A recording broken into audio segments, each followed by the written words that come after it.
All right. I think I'm back. Uh, gotta fix the camera now again.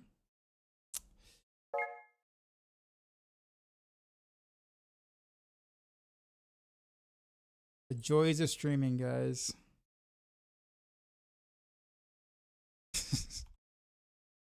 All right.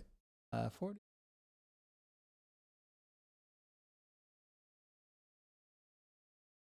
The camera and everything resets too, so I have to redo all this all over again. Never saves. There we go. All right. Now I gotta get the YouTube thing up. Looks like we're live because Turtle said welcome.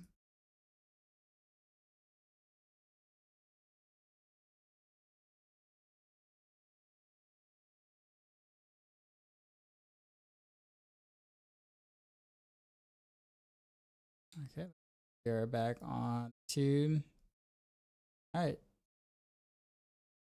I'll try one last time. If it don't work, I'm just not gonna bother with it tonight. If it doesn't work.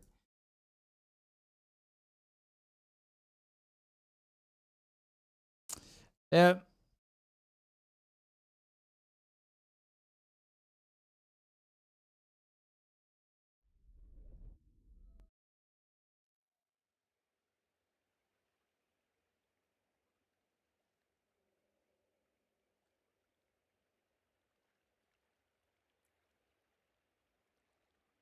Come on.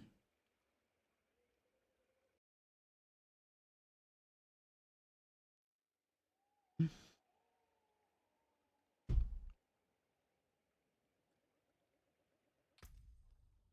just did 2 crazy master words back to back.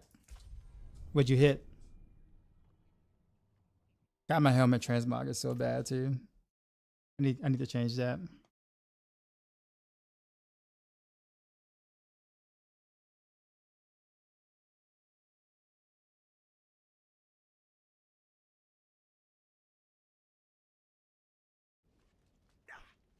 Okay. There's some lag. I'm sure my settings didn't reset. Oh yeah, it went to ultra. Why does it do that?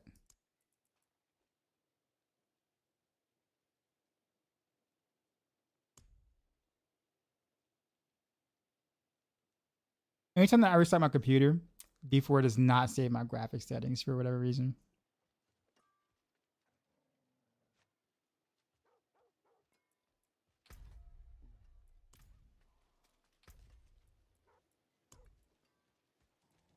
Okay. Can I actually play now? Game, is it okay for me to play? Blizzard, is it okay for me to play?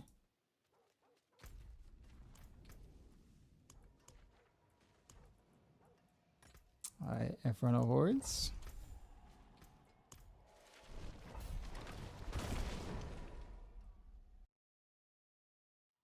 It's a throwback gym.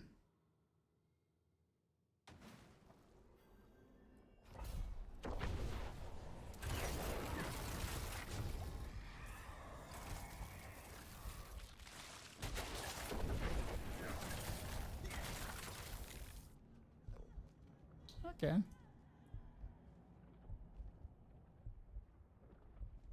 Where's my life regen coming from, actually?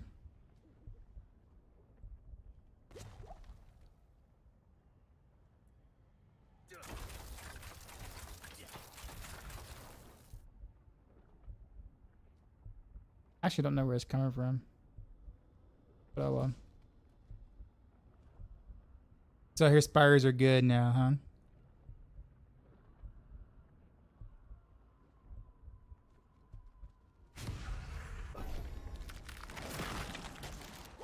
He's still here. I guess he called it PTR soon. Yeah. I guess within the next couple of weeks or so. I'm guessing. My assumption is like 2 weeks from today.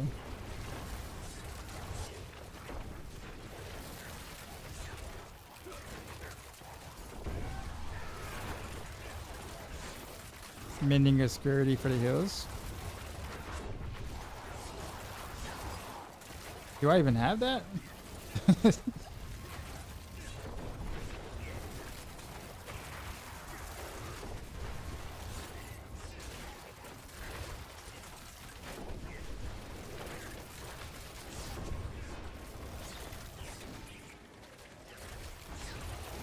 Okay. Yeah, I'm not using Shroud at all.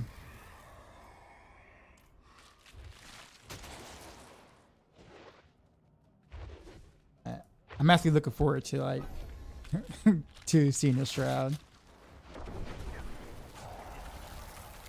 I guess knows you were stuff when it happened.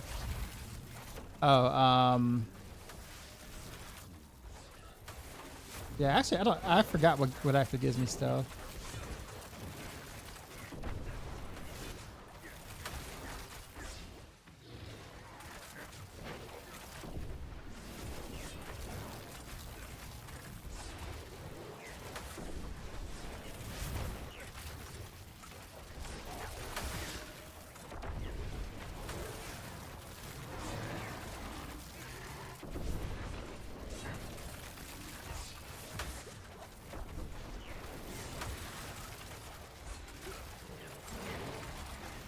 Alright, so Beast Corner seems to be doing pretty nicely, I guess. I don't really care about the resource regen or gain from it. I guess I care a little bit.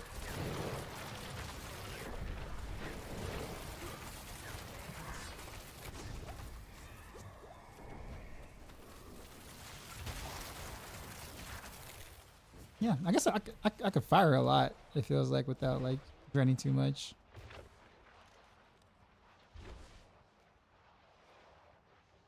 Rain, those fires.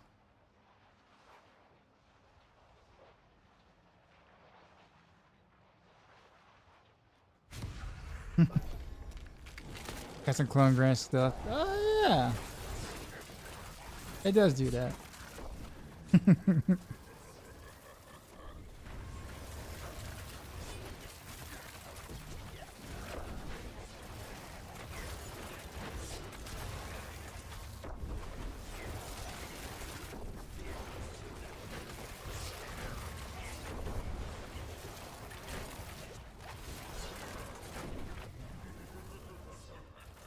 Okay, spires.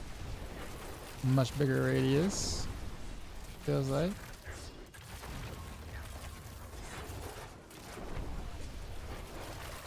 Okay, alright.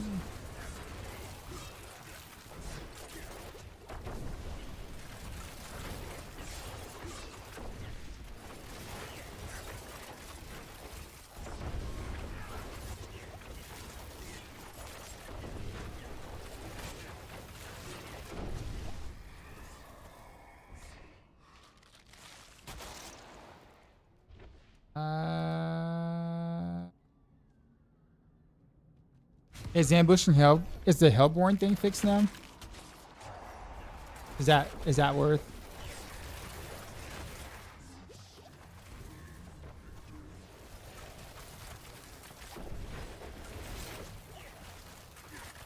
Come on.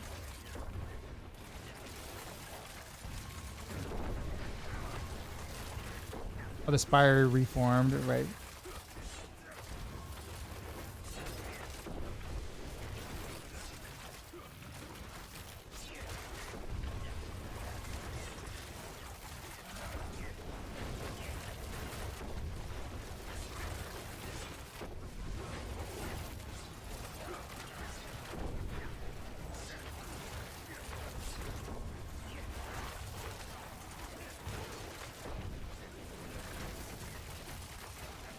I wonder if they happen to accidentally fix the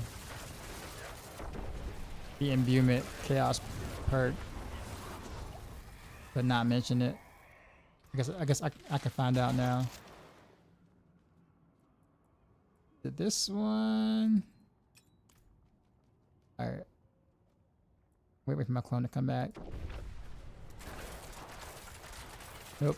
It still shoots physical. All right. Well, so much for that for the rest of the season.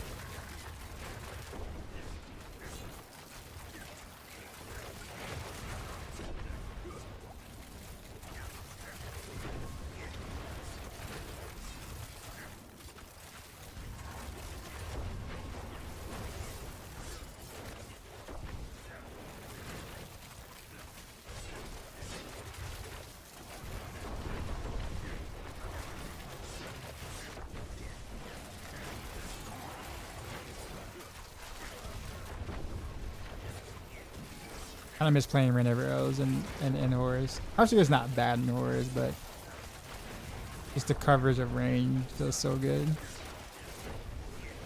by comparison.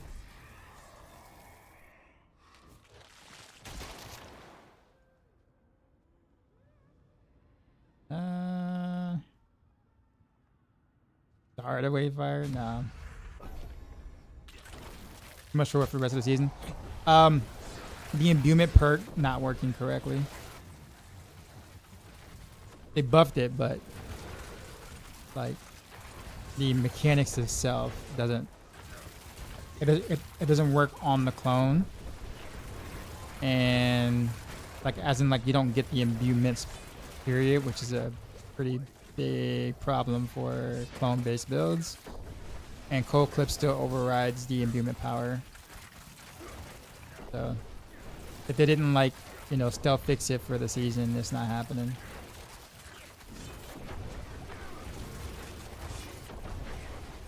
So I'm sad about that.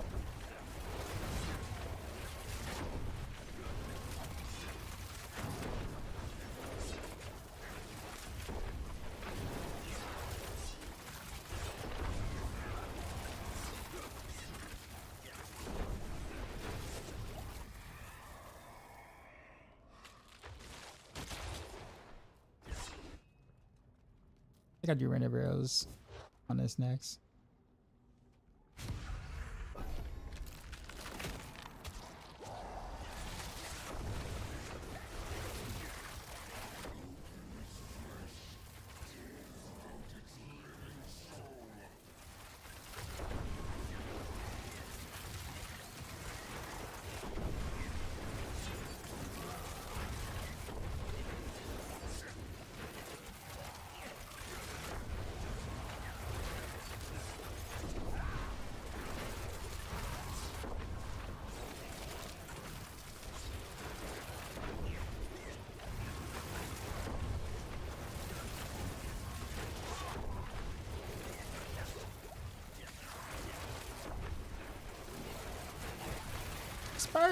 Spires are better.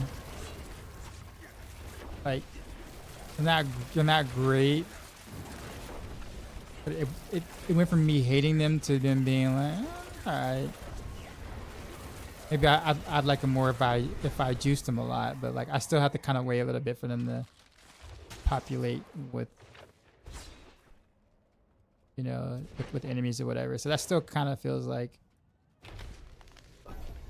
I don't know. They're just not as bad as they once were, which is good. Better than Hellborn. There.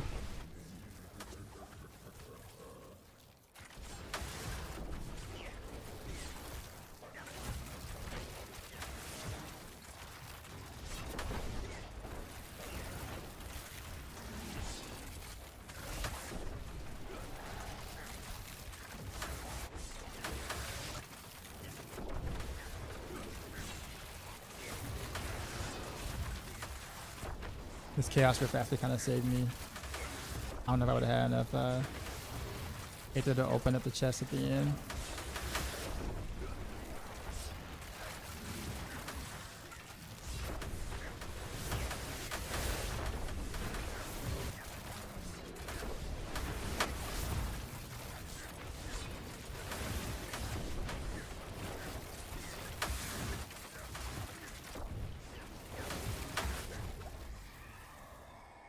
Yeah, that was good. That was good.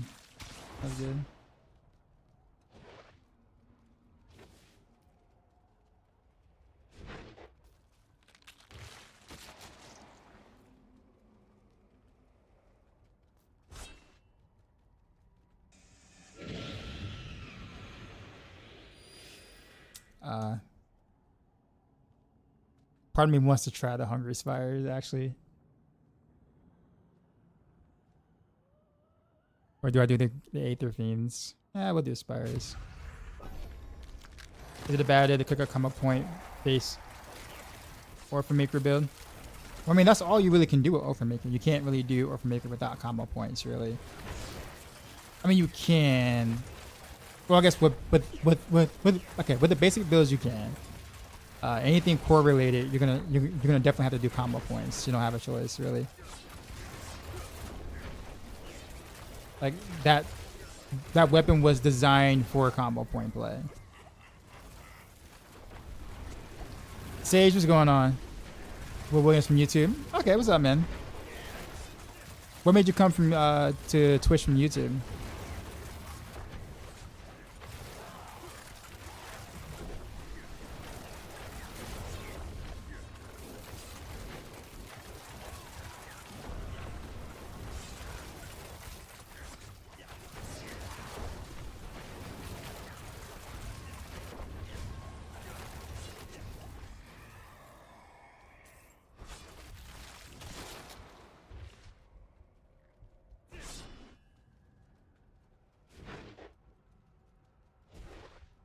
That's the last one.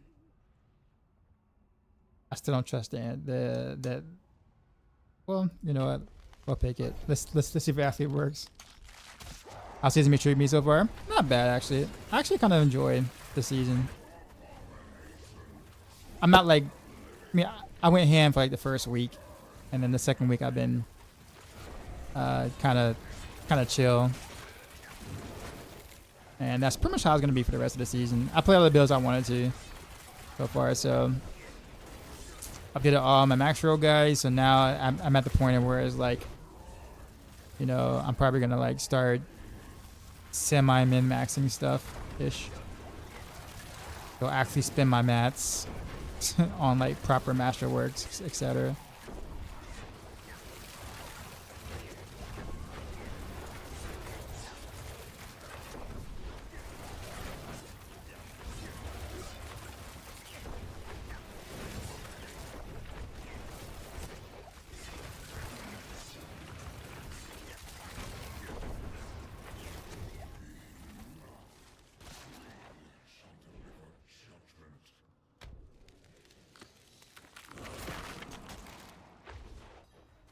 Lucky with several orange max work without trying.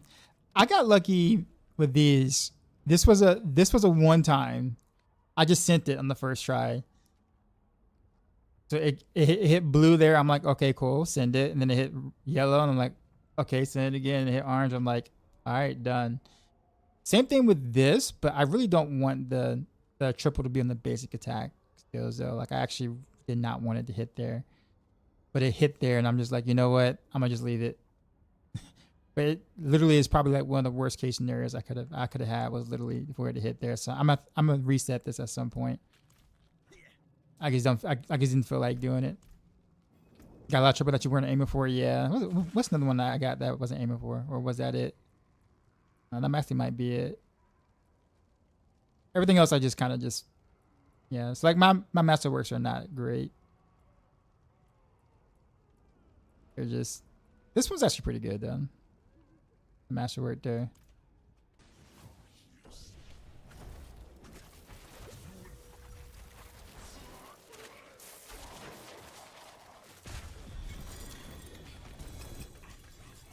Oh, I see a 2 GA amulet.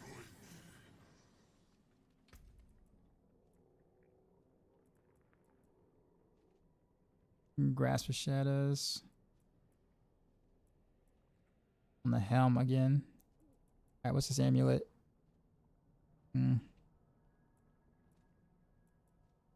Oh, speaking of which, well, I got people here who actually does trade. What you guys think I can get for that ring? This triple GA ring. I know that no one cares about the third vulnerable GA, but like I know GA Dex, GA Life is actually pretty highly sought after.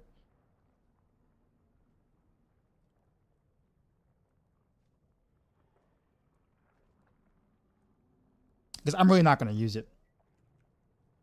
Like if I can get some gold off of that, I much rather get a decent chunk of gold from that. Is Flurry or Heartseeker easier to gear?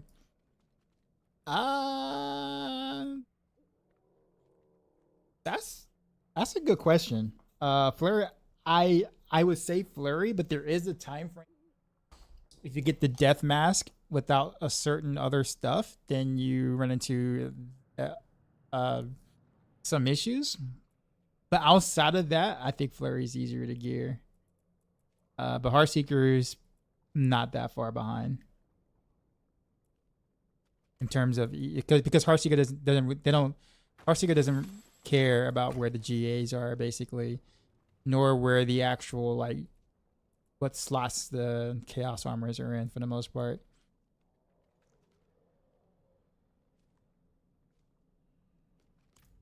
Oh, whoops!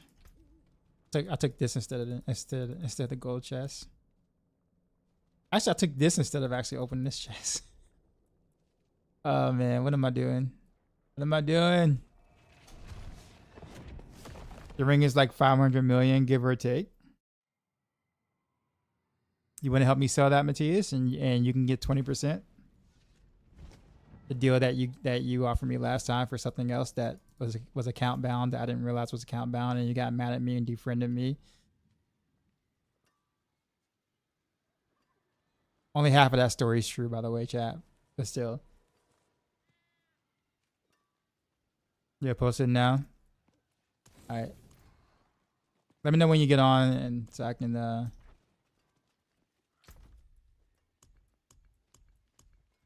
That's kind of really. I don't think I have anything else. Like other than some runes, I guess. But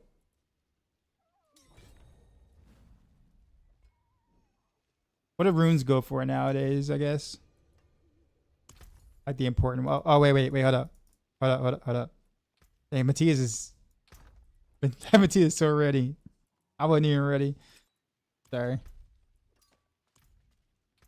All right, there we go. You want to try? Flares are bad, but having health go low all the time hardcore has a big pucker factor to you. Well, that's the that's what happens with horse. That's what happens with most of the rogue builds right now are like that because a beast cornered. So you're basically going to be at low health like that anyways with a chunky barrier. That's literally just how the season is.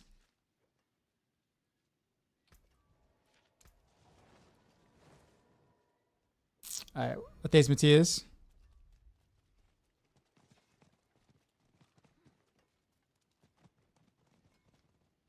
Yeah, saving that ring until go back down. I'm not that finicky though. Like I'm not trying to min max my goal returns.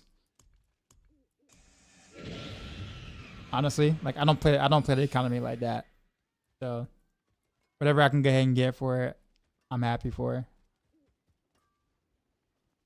I can draw a sauce. I got a GA Dex Max Lice sword. Daggers are usually more sought after though in most specs. Yeah, I got a bunch of craftable runes for sale. Yeah. At 200 mil for that sword. All right, get back in here, Matthias.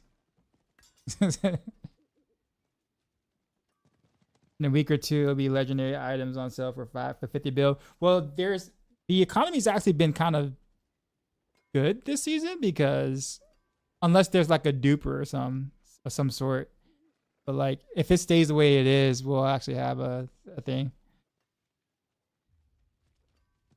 Now you're in the pit right now. Okay, no problem.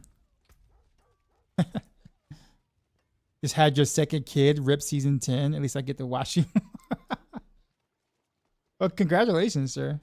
Yeah, they want a horde later. I actually rather like do hordes like solo. Raiden. Only reason why I say that is because like a lot of rogue builds require me to actually hit something. So if you kill everything before I can hit something, then I can't do anything on hordes. There are only like a few builds that can actually like self-sustain without hitting something on rogue, and those are the builds that I don't play. Okay, everything. Yeah, but I want to kill stuff. I want to seem like I'm doing something. like for real, like my build literally won't work. It won't function if I can't hit something.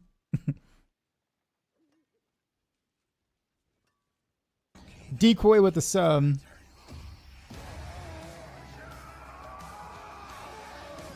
What's going on, sir? You know what? I guess I'll do a pit or two or three-ish. Potato, potato, potato, potato, potato, potato, potato, potato, potato. Hey. All right, let's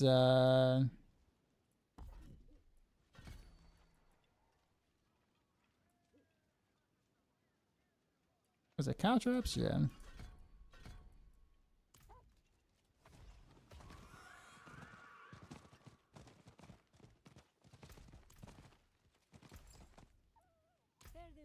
Actually, you know what?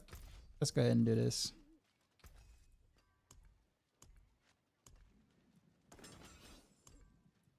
And reset the masterwork here.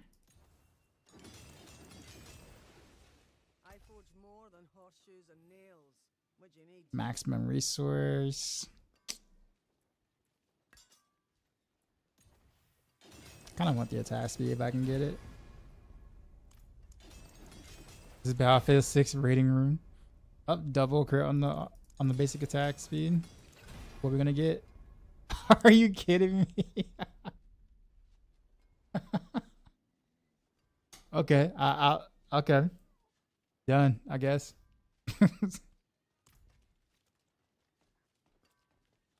Just,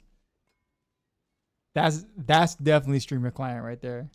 100% streamer client.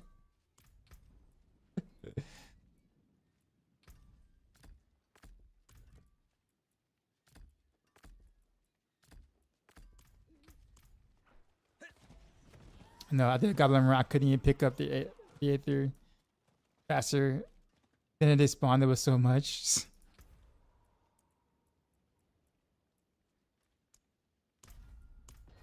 All right. Well, I guess I might actually be able to hit the 11 frame breakpoint on the bow.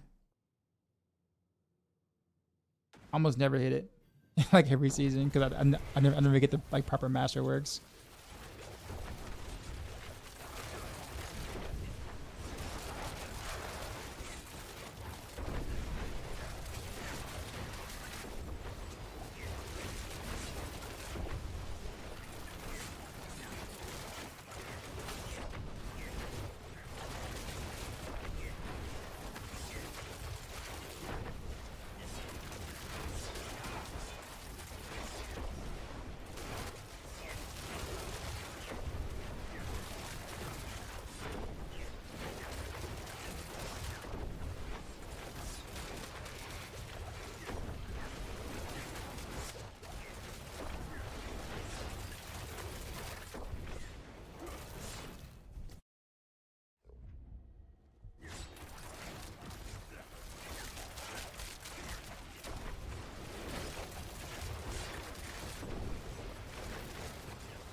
The gold prices from the Chinese 50 billion gold used to be 350, now it's 100.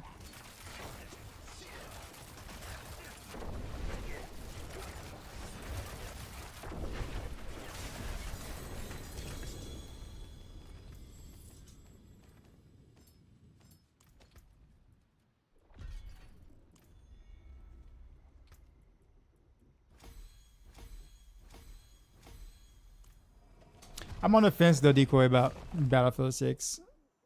I've played none of the others. Don't buy GoBots.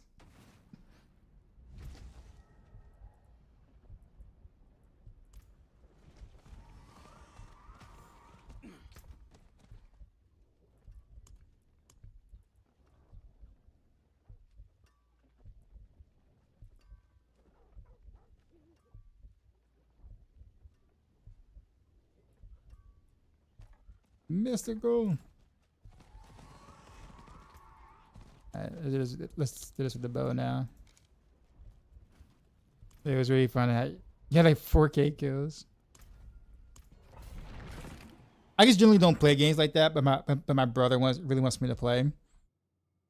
So I'm thinking about it.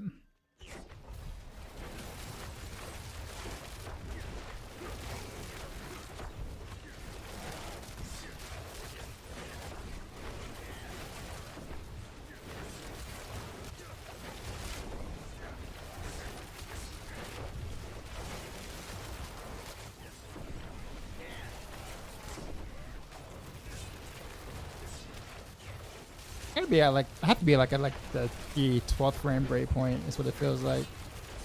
12th frame.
This actually feels really good, I'm not gonna lie.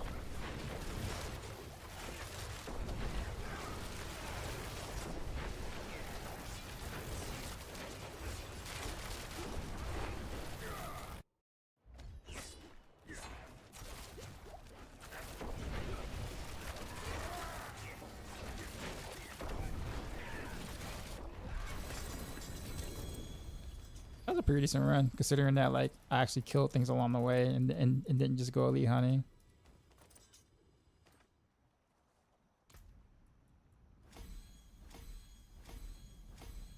That's also part of like I think it was like that in D3 to an extent, especially more towards the end of his life when like elites were worth more, like you get +1 health or elite orb or whatever because of the altar or whatever. But I actually I never liked the idea of like skipping, you know, trash, like a bunch of trash along the way, regardless of like how efficient that is, especially for like quite a few builds. But like, I guess, I don't know. Like I log on to get on to kill things. If I'm skipping half, like over like a third, you know, or over half the pit, then it's kind of like I know why you do it, but it's like I don't know. If I'm supposed to be like this rogue hybrid assassin, whatever, I feel less assassin-y if I'm letting over half of my enemies live.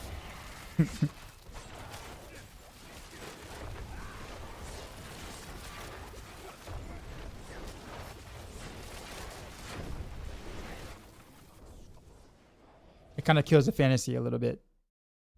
Is this Heartseeker? Yeah, this is Heartseeker. There's always hell ties, horrors and hell ties. I mean, you know, that's actually fair, honestly. Uh-oh. I took the channeling shrine.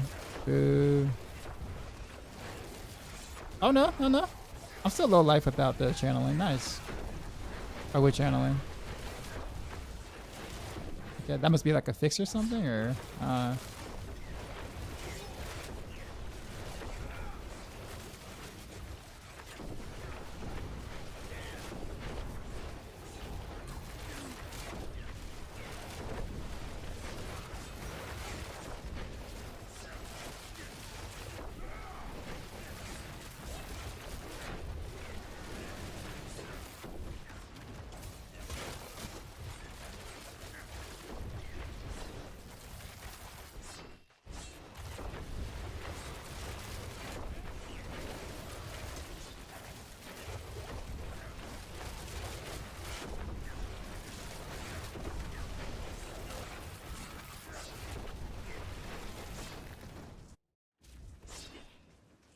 You look at this way, you're flying by him to go kill his friends.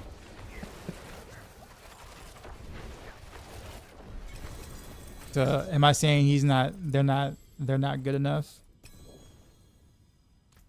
Is that like the ultimate disrespect to the enemies to leave them alive? It's like you're not even worth my time.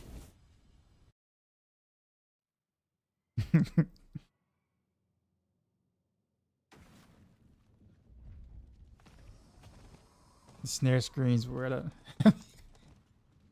yeah, I love the sound of the snare in the song for real. What's still got some good in it? I actually felt kind of good. Let's actually kick it up to 100. And I'll probably just stick to 95 for funsies, but I'm just curious now. And can I kill things along the way still? Like, is it still kind of worth my time to do it? Probably not, but not too bad.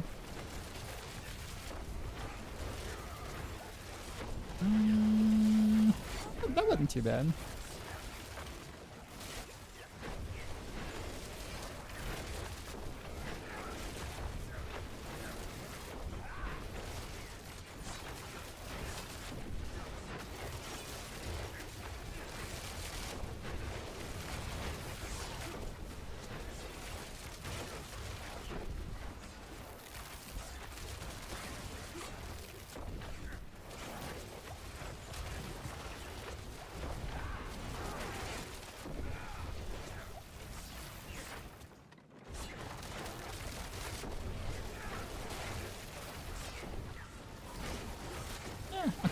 I'm killing them before they become unstoppable. So actually, yeah, this is actually fun. This is not too bad. Yeah. Okay. Cool. Oh, he became unstoppable though. Fail.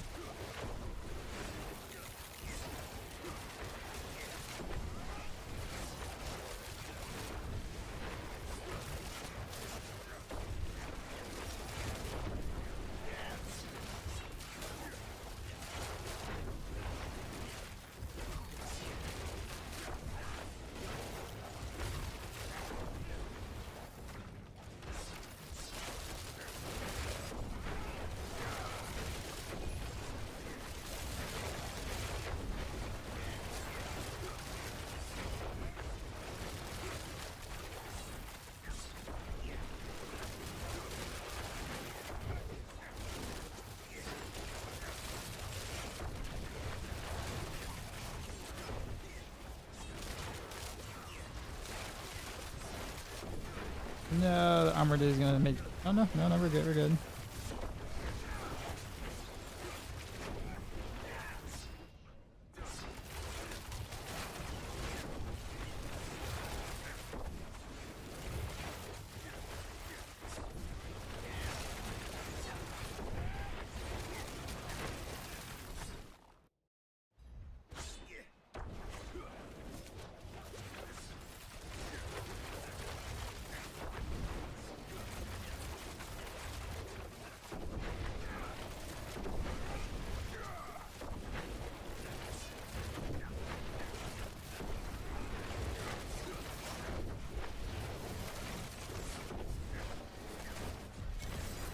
So there's always it takes a little longer, but yeah, that was actually decent, except towards the end.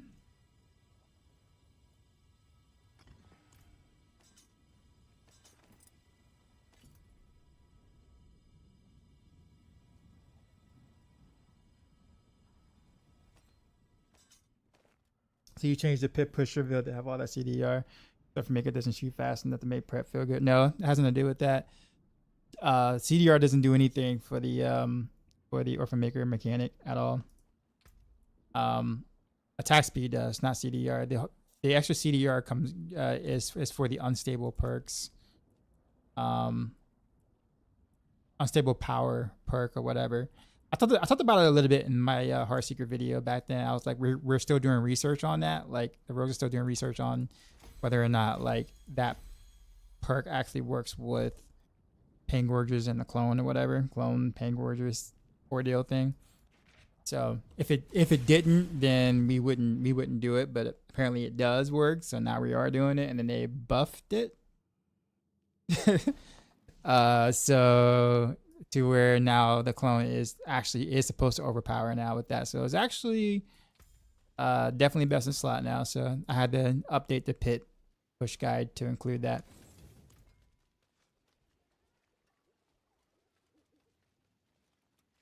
I'm super confused about a clone and a pit pushing variant. The first hit after casting clone seems to deal like 10x more damage. Sounds like some buggy stuff.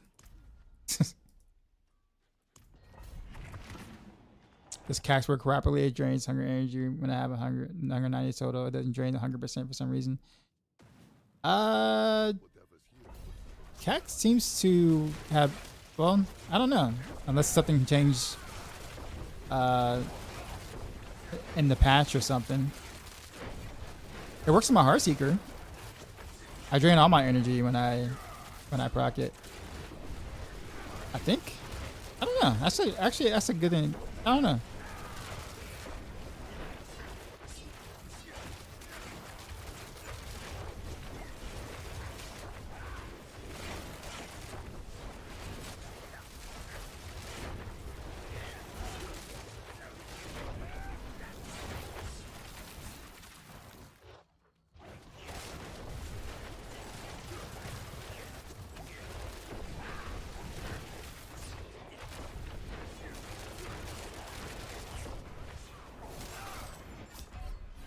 I didn't have my barrier up.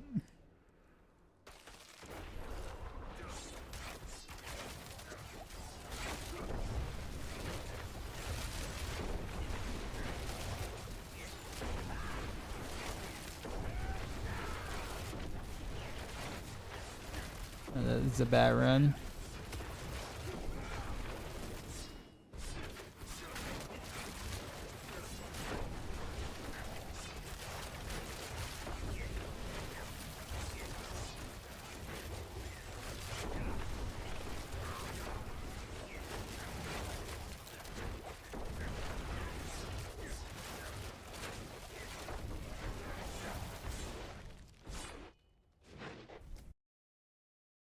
Push me and make a rogue now.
Just cleared T123 faster than I cleared 122 simply because by spamming clone.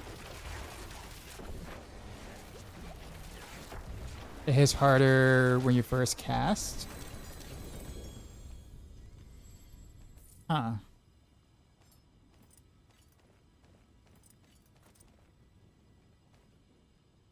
Simply by spamming clone. That's all you did.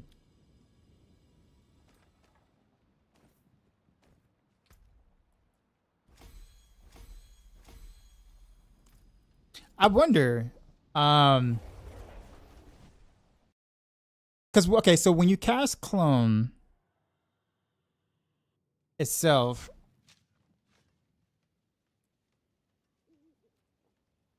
like there's damage being done when you cast.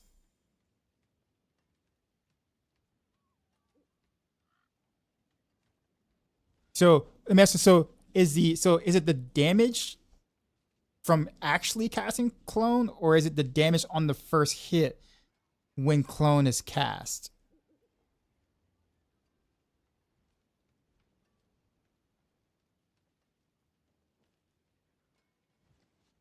Okay, the first attack after the clone. Okay. Yeah, I don't know. You said you did that in season 8 for Pit Boss. Oh, you mean the manager for her stacks, or the clone thing?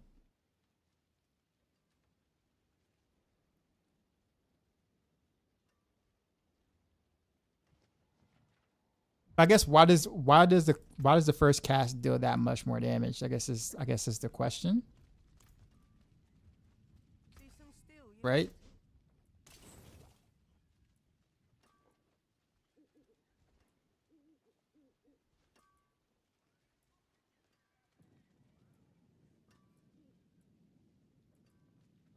There really isn't too much further to go with this setup, honestly, other than like better masterworks.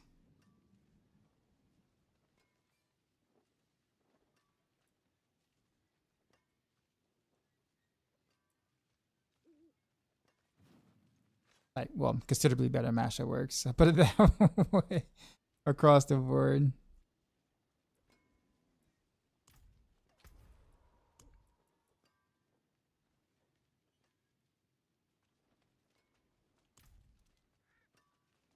Yeah, the clone.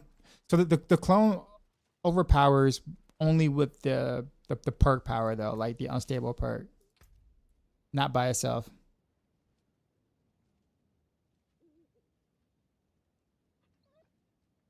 For the first cast, there's good amount of damage. But yeah, that's something to find out though. Yeah, I don't know why that would be the case.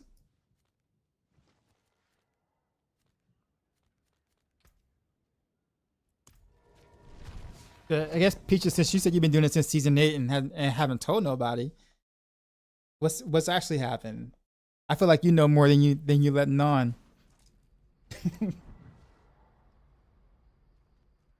What's actually happening, Peaches? It's your secret tech, I'm sure.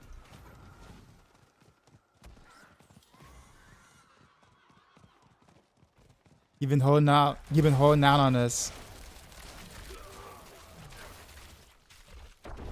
Almost like, almost reminds me of like what was it, DMKT and his potion, his potion snapshot thing on my physical with the centuries back in D3. He went like about a season, like 2 seasons, legit not telling anyone, and like he'll like have these crazy clears on the build that didn't mathematically make sense. And then he finally shared it, and then Blizzard nerfed. Or fixed the thing.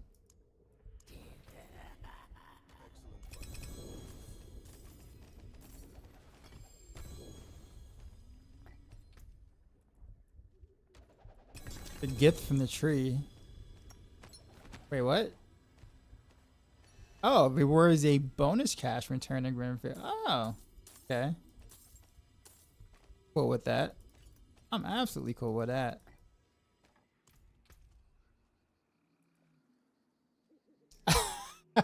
Hey, Matthias. I got another GA Dex Max Life ring.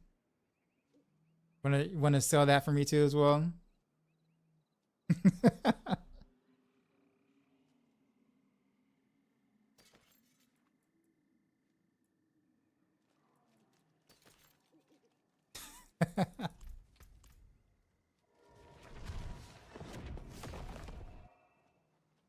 Did 150 on Akana season, DMKT. We were proud. Oh, you remember DMKT? Okay, you do remember DMKT. Yeah, he was. Me and him were like really, really cool. I'm saddened to see that. I haven't really spoken to him in like the recent, but like yeah, we were. Uh,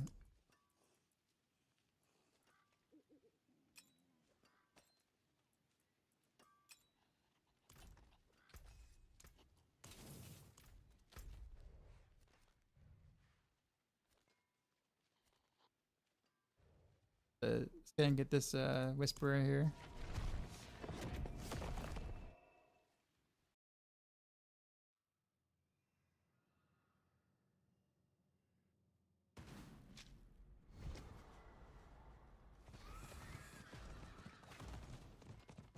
In the Omnic paradise.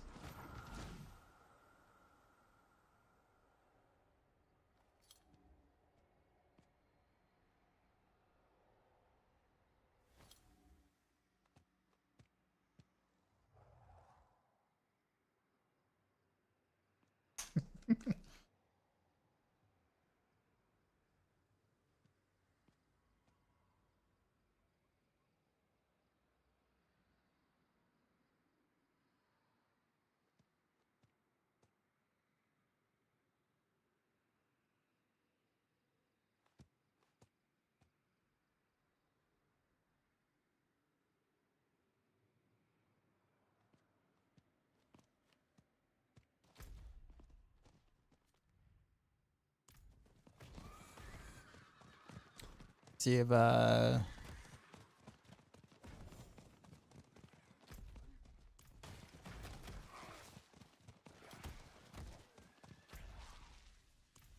looks like no boss showed up here.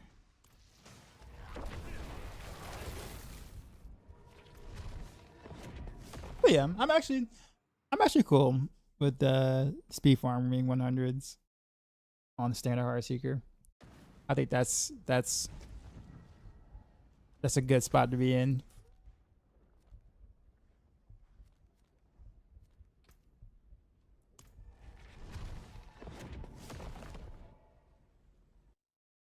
Another secret tech. I don't kill super elites just to increase health mobs.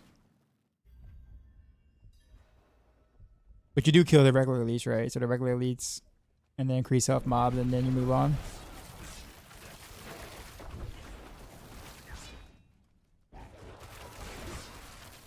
But the super elites can follow you, right? Or I guess can. I mean, as long as they don't leash back, right? Assuming you can drag them if your build allows. That part is kind of really annoying for me too as well. Like anytime I think about like wanting to drag and then they just leash back to full health, and it's just kind of like, are you like are we serious right now? Like.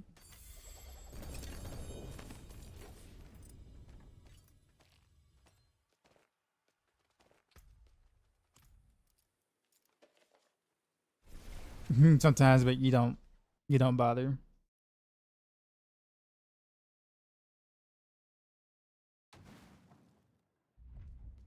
Okay, that's a whisper. There's no other quick ones. Oh, there's people. Okay.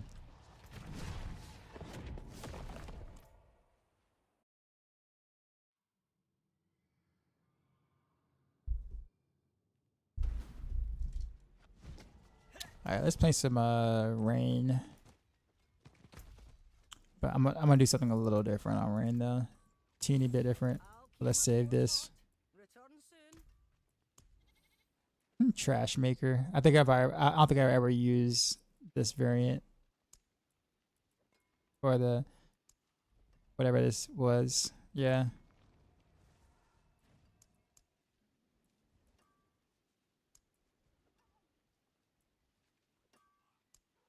I must have conflicting runes.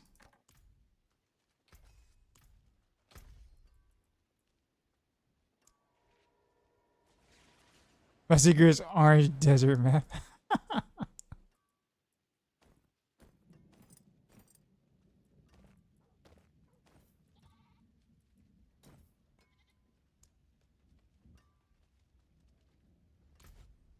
Wait, why am I not able to? What else is conflicting?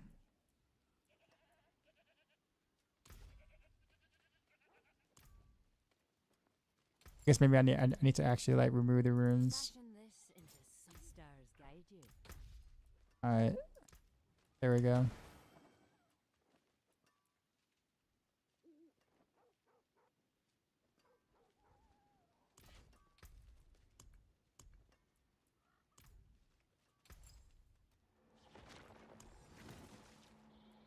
Here you are.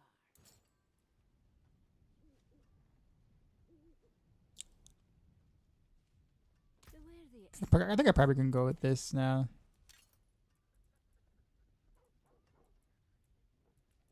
And then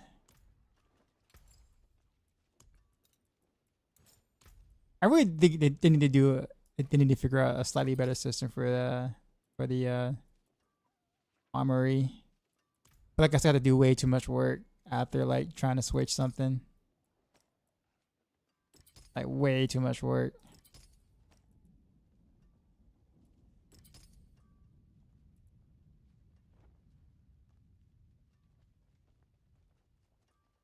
Cervix. So it should be Zen. Cax.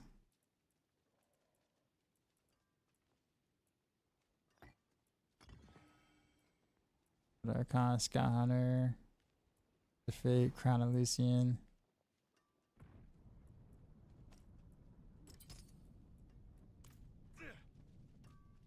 Death plus weapon mastery. Well, actually, I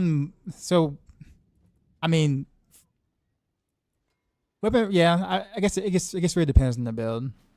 Because some builds, weapon mastery doesn't really work for. Which is why this is not my universal amulet. Otherwise, it would be. But they're like, weapon mastery doesn't work with like Pangorger stuff. So that means all my basic stuff won't be able to use that at all.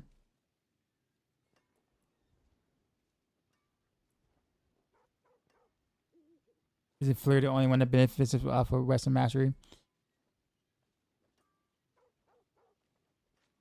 I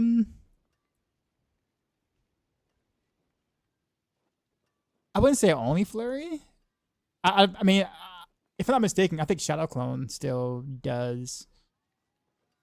But like certain things like Pangorgers, obviously, because it's not a skill.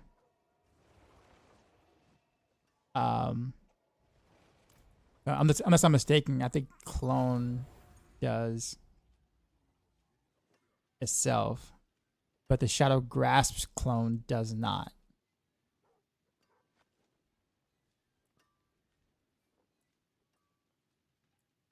There's always just some like really weird. There's always some weird rules or whatever. That doesn't necessarily make too much sense. Remember when this amulet was cool for TB2? Although with the weapon mastery thing, yeah.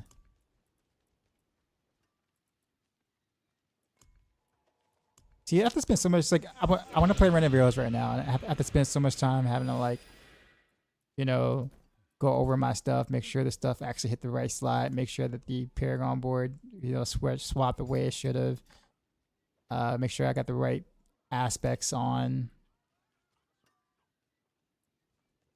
right runes, all that. Like, I just feel like that's just, why I gotta do all that still?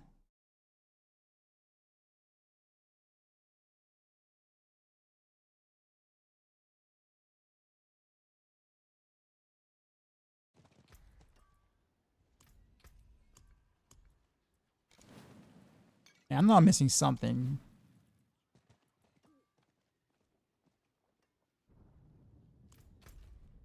So let me go in the training room because I know I'm missing something. Clone does, but for our secret, your clone still uses your commander.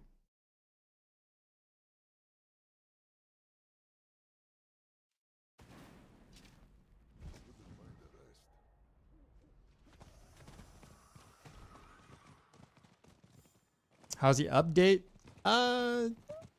Cores feel better for sure. Rogue's got general, I guess you could say general buffs. Orphan Maker stuff has gotten a lot better or a lot stronger, I guess you could say.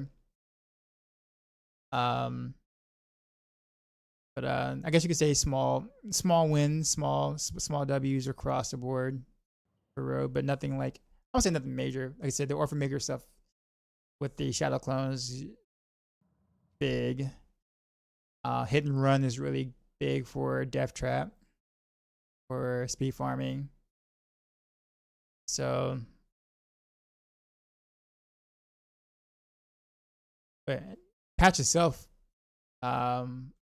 Beast Cornered seems just fine to me. I don't know. It feels the same to me, not like overall. So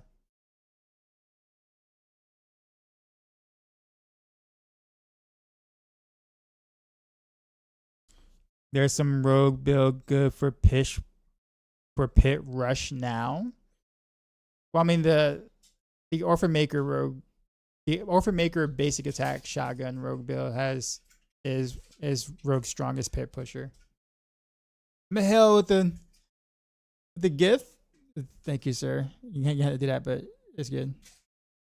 Heartseeker without Orphan Maker feels very good. Oh yeah, absolutely.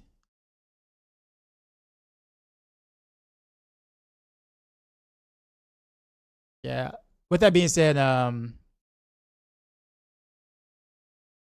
gotta update the pit tier list now on Rogue. I actually just wanted to just go ahead and put the Heartseeker into S for pit push before the patch, but I didn't want people saying anything.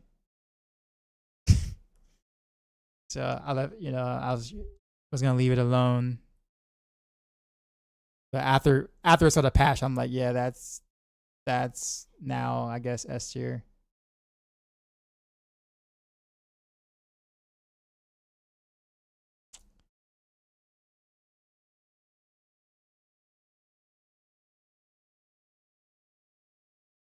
The hit and run buff is insane. I suggest running hit and run for all road builds that aren't pushing. I feel like most rogue builds can't get more than 2 stacks unless you like legit build for like unless you're like legit adding like teleport flurry with dash and jaw rune on everything.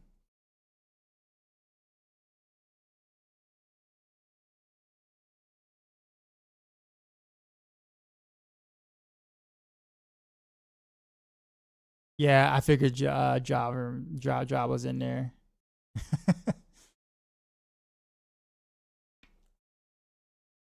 I mean, if I want to play like a Sork, I'll just make a Sork. It's how I see it. But I don't blame you for doing that.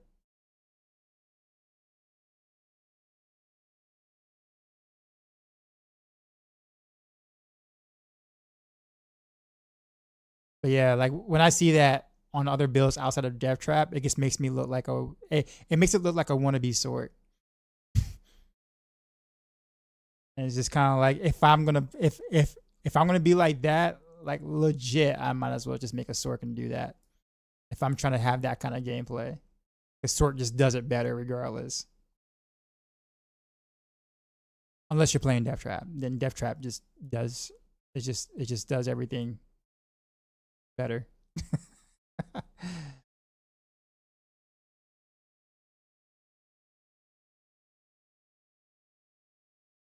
feel like we play that way anyway when we farm, where you're the only one. I don't know. I mean, I guess the thing is like when I play like bow builds, I like actually like attacking from like a distance. So like when you do jaw and like that, you're literally like you don't have any control where your dash or your teleport ends up. Like it's just a set distance for the most part, unless I'm mistaken about jaw. But I know dash it's a set distance, right? So it's like I don't always want to end up in the face of mobs as a bow rogue. I put it that way.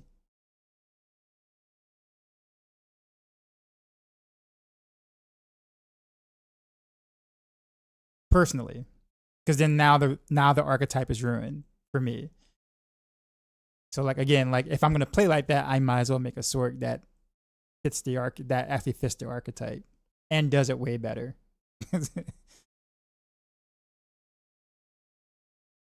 But I know like I'm definitely like in the minority with that in terms of like that um that mindset.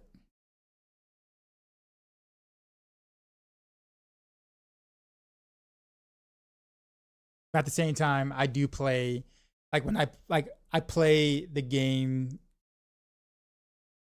with the fantasy in mind, generally speaking. So that's kind of why we kind of play games. Death Trap do be doing. Yes, Death Trap definitely do be doing.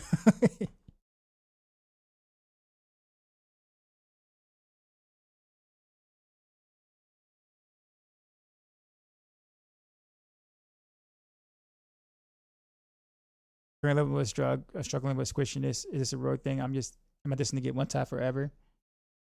Well, never mind. Sorry, Matthias just answered. The all chaos drop from Bard, I feel so good. When it happens, it's rare, but when it happens, it's like really good. Running combo points barrage build right now. The damage is there, but you're getting smoked. Okay, so with combo points, wait, are you using Orphan Maker right now? Do you have Orphan Maker in your setup right now, or no?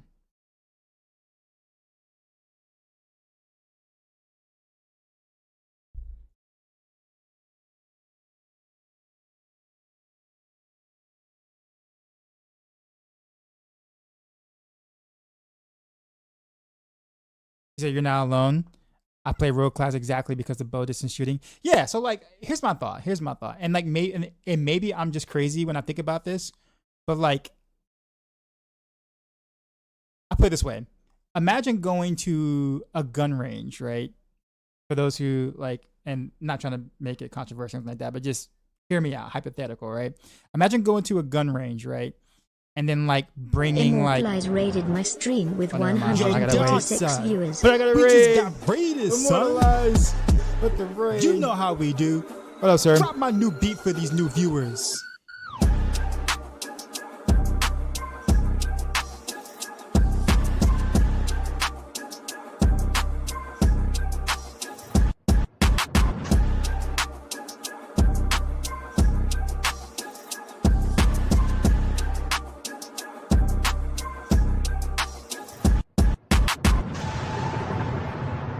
Sheezy out. What up, Immortalized? What's happening? Appreciate the raid. Welcome in. I'm Dioxide. I do a lot of rogue-based stuff, mostly bow rogue stuff. Right for Max Roll, Diablo Partner, etc., etc.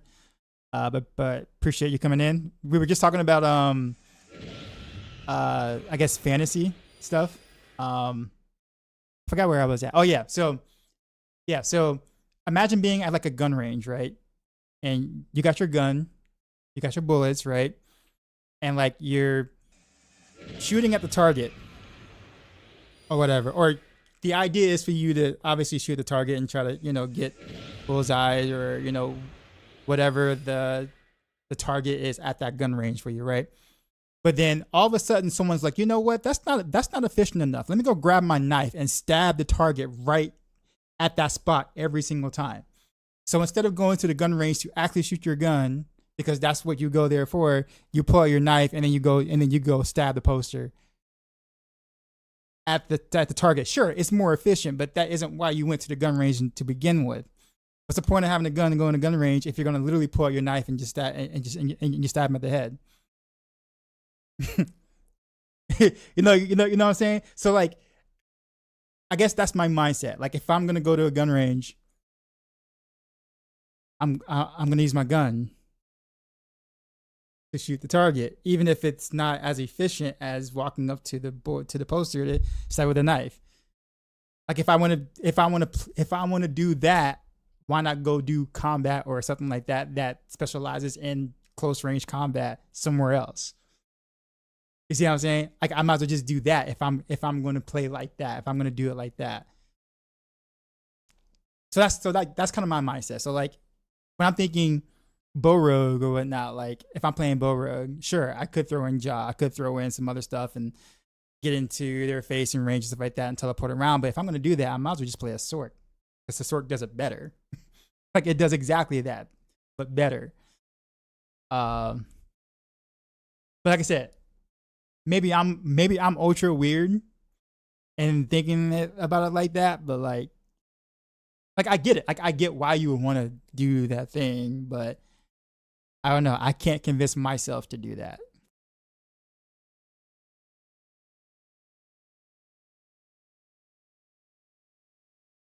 I can't like not think about it the way that I just did. But it's a lesson from your class today. No, so like I think we were talking about rogue speed farming and using hit and run. I think Matthias brought up hit and run or whatever for rogue, and he's like all rogue builds should be doing that outside of pit. And I was like, wait a minute, how many builds can really get more than 2 stacks, unless you like pull apart your build and kind of like run flurry and then run jaw or like that to kind of be able to teleport around and do it. He was like, yeah, you know, you do jaw and like you teleport around, right? And it's like, okay, yeah, I see that. But then now like the fantasy starts to die, like starts to die for me if I'm playing a bow rogue at that point. Not wrong. I mean, it's totally efficient. I am not debating that whatsoever. It is absolutely efficient. But it's like I might as well just switch builds at that point.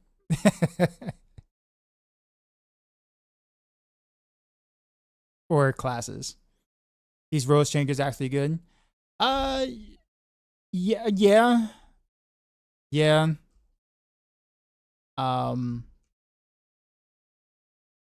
I feel like they're kind of one-dimensional, but some people are okay with that. So yeah. What I mean by one-dimensional is like we didn't get anything that actually really kind of changes the way you do stuff on Rogue, but we did get bigger number equal better type changes. So like if you're cool with, okay, we definitely get bigger number on some builds, and you're totally cool with just that, then yes, it was actually a pretty decent patch overall it was a pretty decent patch for a few of our builds. I'll put it that way. It was a good patch for a few of our builds. But if you was wanting some quality of life or some bug fixes or whatnot, then might be a little disappointing.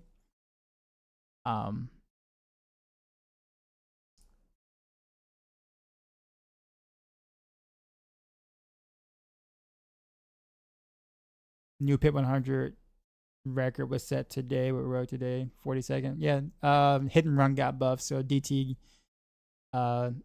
stonks went high.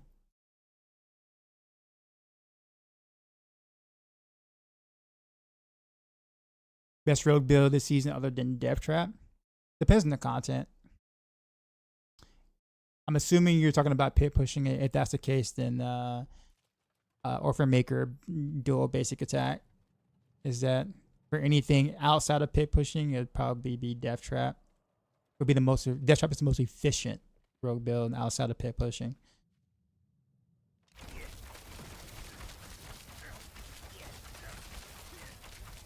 Oh yeah, I was trying to see.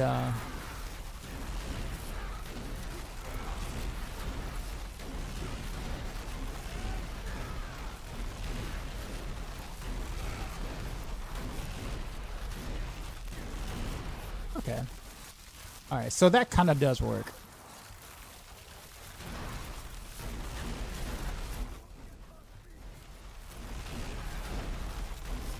With Cax, actually. But I wonder, does it work without primary Heartseeker though? Can I do whatchamacallit instead?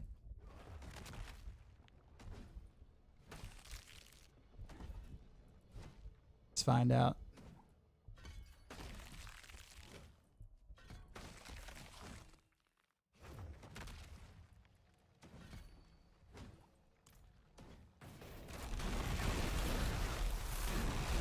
I'm not surprised lots of people are enjoying Flurry because they didn't give it a chance before. Well, yeah, like, but that's like the bigger number equal better crowd, right? Flurry's been pretty good, like has been pretty decent for the past like last couple of seasons, especially. It's always felt it's felt that good to play for a while. But you know, we had Death Trap for a bit, and then Random Rails had like one season of, you know, glory, I guess. But then yeah.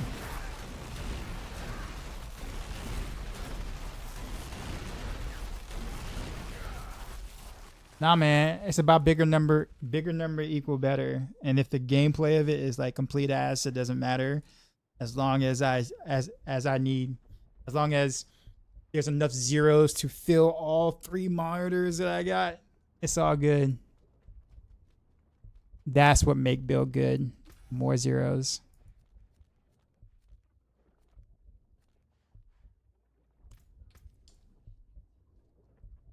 Nah, man.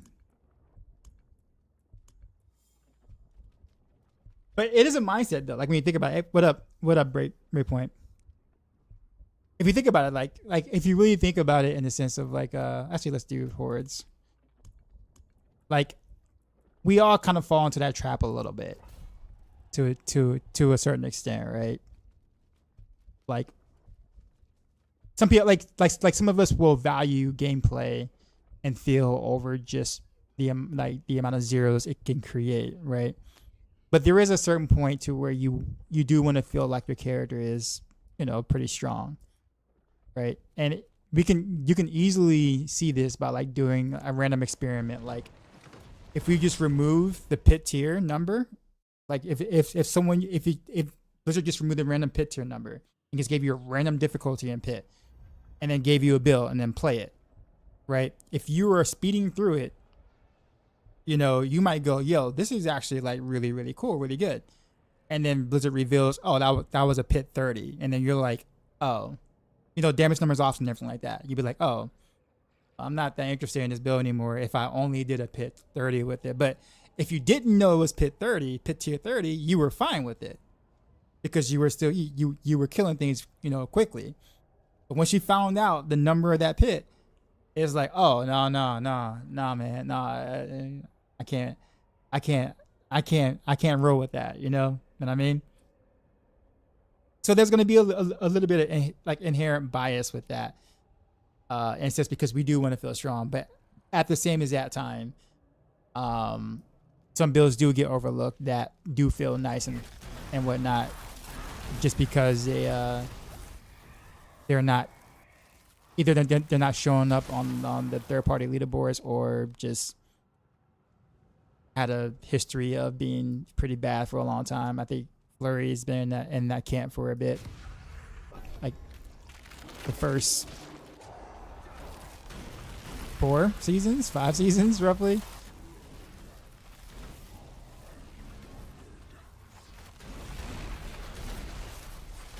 It's funny because I played Flurry more than when it was considered bad, like F tier bad, than when Flurry like reached A tier, etc. Which is kind of funny. Are we still doing Aether Fiends? Honestly, I don't really know what the meta is right now for Infernal Hordes.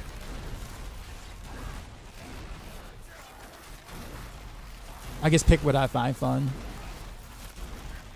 I like Aether Fiends and the whole like Aether or Fiends becoming Aether Lords or whatever. Like, I really like that a lot, like from a gameplay perspective. So if I can make that happen, I'm gonna choose that regardless. Fires are going crazy at the patch. Yeah, but I still I mean, I still don't like spires. They're tolerable, I guess.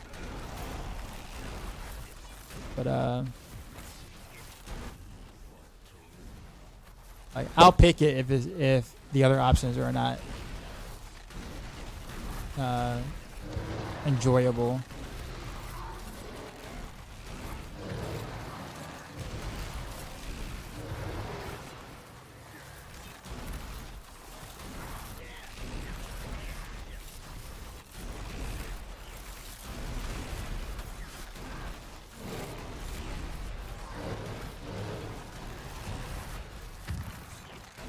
By the way, Matthias, I don't know if he's still there or not, but I updated the tier list stuff on the roll, the max roll. Basically, just move Heartseeker. That's all I did. Now that the proof is there.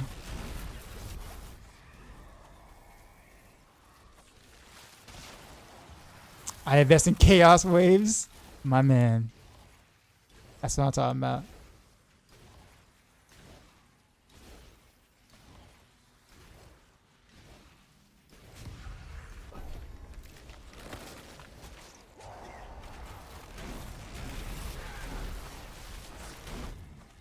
Spires after patch gets insta completed. Not all the time.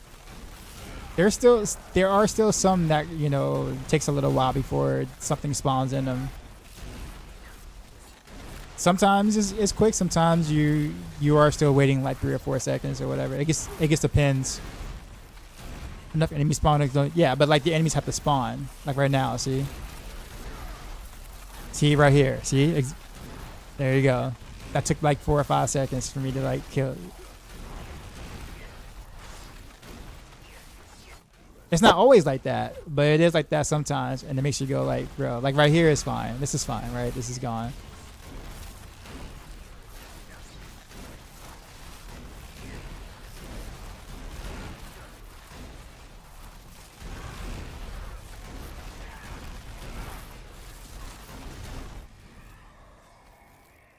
Had a chaos wave filled with goblins. That was awesome. Yeah, that is definitely the best one by far. By far. Obviously. We'll do this one. That's the bestest one. Yeah.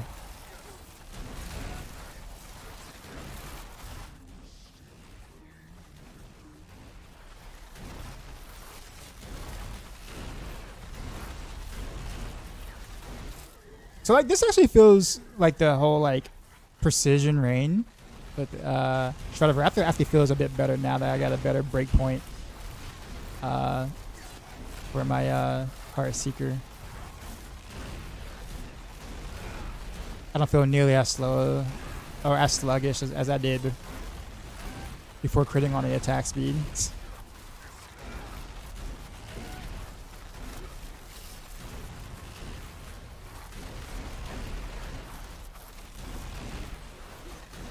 Yeah, swap comfort. No, this is Renovaros, period. Like the build. Renovaros, the build. But I'm doing precision and not the victimized one, so not the pure spam rain. Since it also got a slight buff.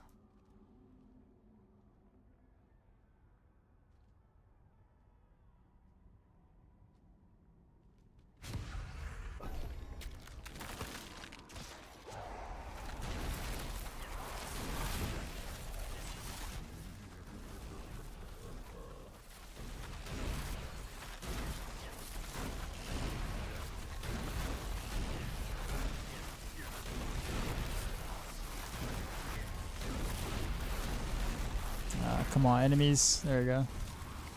Oh. I got frozen.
I still don't trust Hellborns. Hellfire spawns Hellborn. Does that actually work now?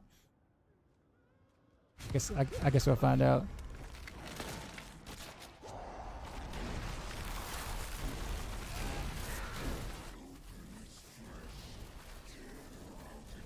Hey, I saw Hellborn.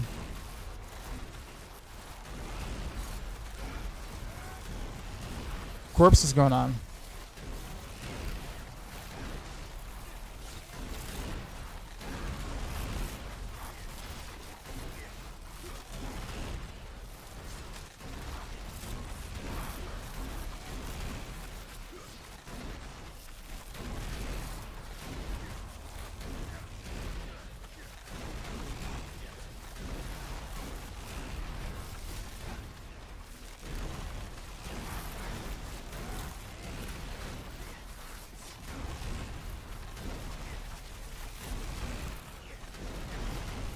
I'm gonna forget. I love these epic history rap battles. Yeah, I've seen every single one of them.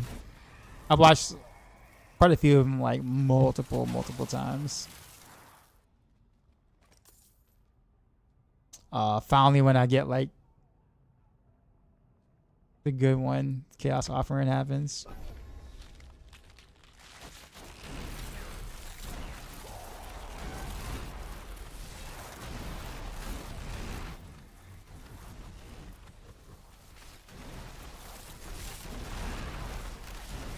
Josh, what's going on?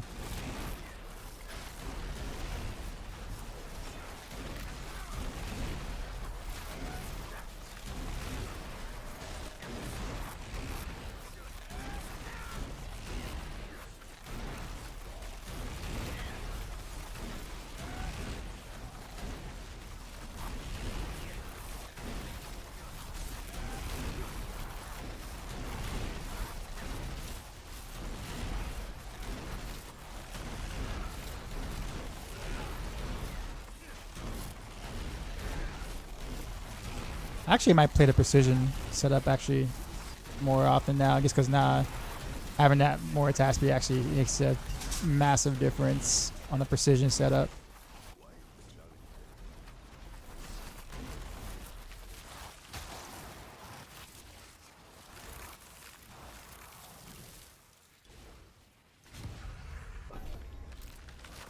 How Spire's feeling? They're better.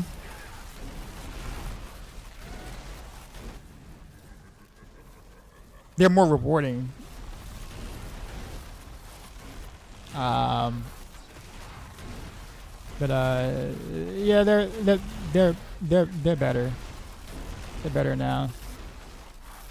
I still don't like them, but they're tolerable. Like from like a gameplay standpoint, I don't like them. But I don't absolutely hate them either. Like I used to. Alright, Immortalized, you have a good one. Actually didn't even know you were still here. You leave people like raid and running because you know you gotta go and it's late at night. That kind of thing. But yeah, you have a good one.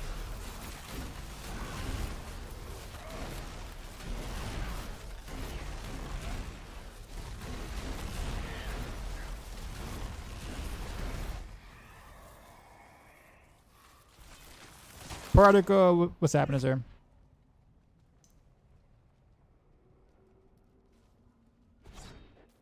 I got one more wave. There we go. Oh, man.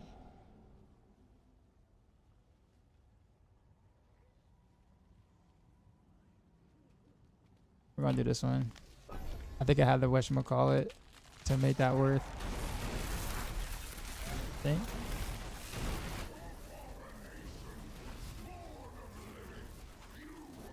But I only get one wave of it though. The sad part about it though. My instance ran out. I'm like paper thin.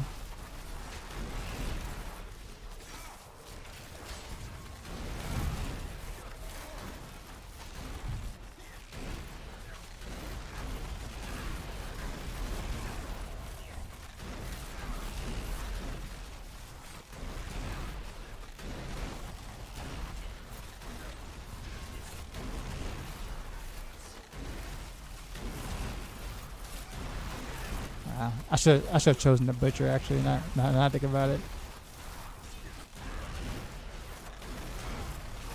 I didn't get the event spawn faster one, which would have definitely benefited that.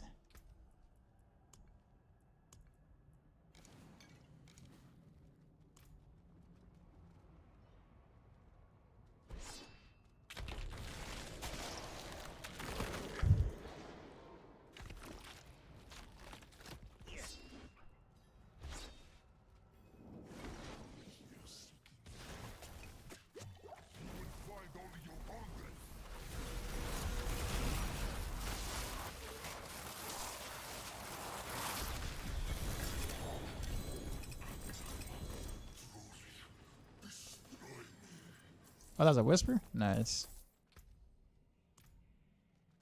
4 off.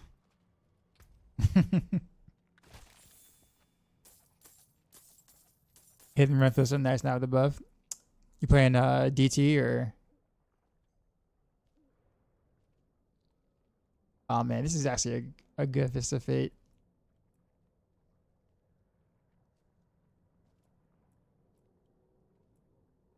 I wonder if I can do Crown.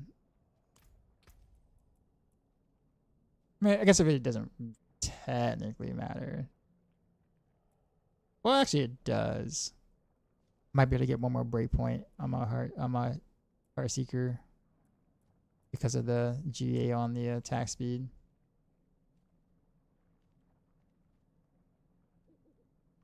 So it actually, if I was like trying to really truly min max it, yeah, then it would matter.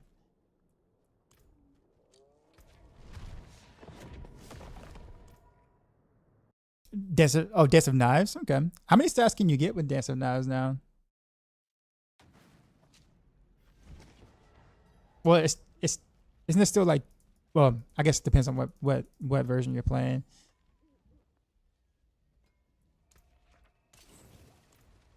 Usually it's like 2, sometimes 3, but like since it's like the buff, you know, applies per stack or like that, it like it ramps up like quickly, like very fast in terms of like your damage gain. I do kind of wish I could take better use of that without like becoming a sorcerer, to be honest. But it is what it is. The spires feel better. I did not see any difference before. They're wider. They're wider, and the enemies actually spawn inside of them now. Like they actually spawn inside of the spires. So that makes it easier to clear, which is good.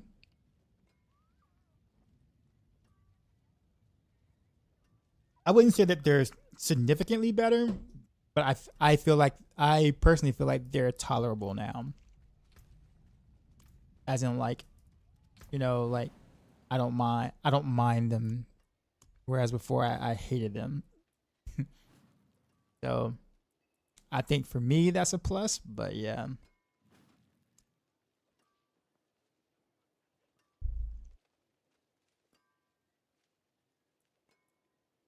They have a pair of crown pants that are actually worth it.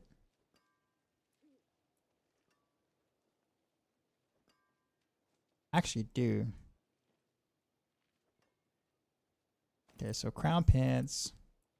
So we can swap these two. All right, this is like me like attempting to somewhat min max. All right. We'll just masterwork. I guess I don't really care about where this really hits as much. Oh, I think this has to be done. Oh, attack speed again. All right, I'm not mad at that.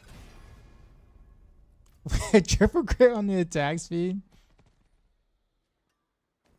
Okay, that's definitely another frame break for sure. Like no question.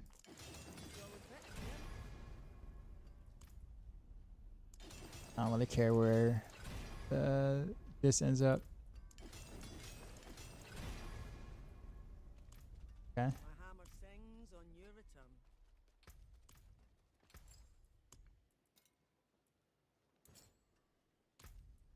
All I gotta do is swap.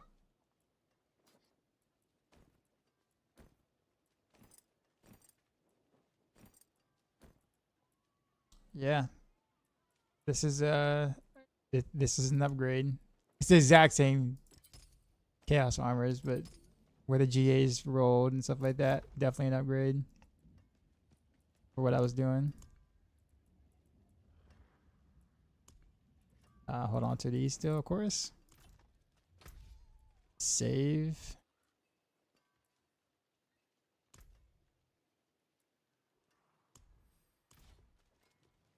Yeah.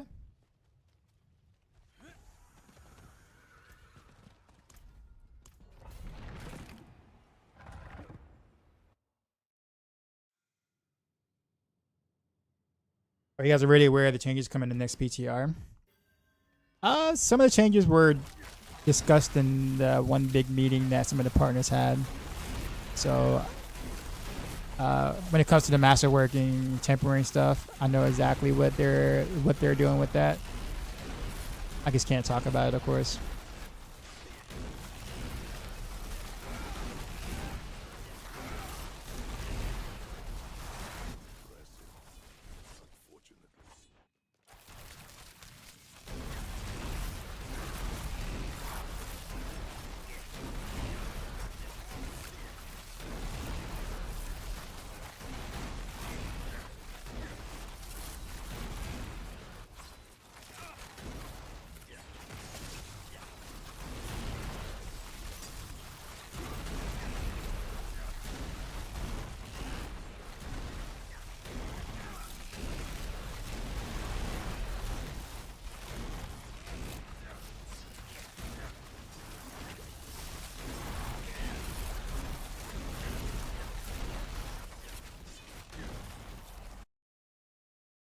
I says, but it means, well, of course we can't talk about it.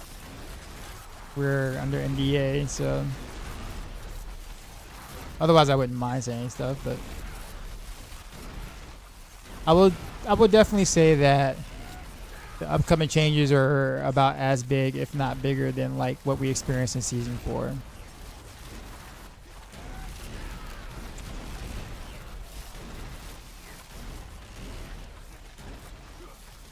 In terms of like how much it really like kind of changed your approach to well, systems, I'll say that much.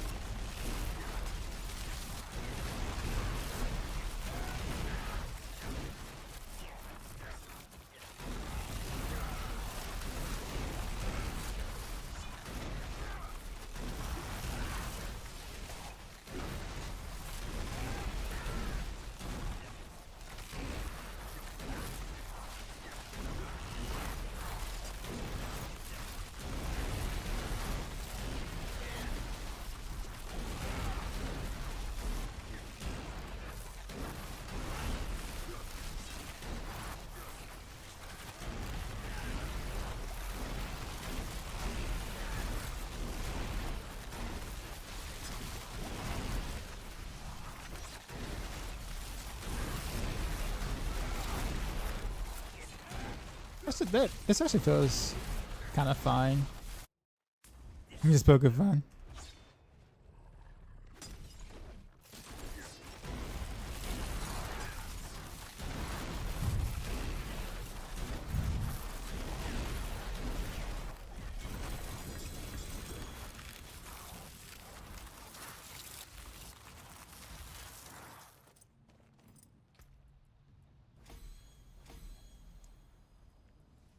Focus upgrade random ones now.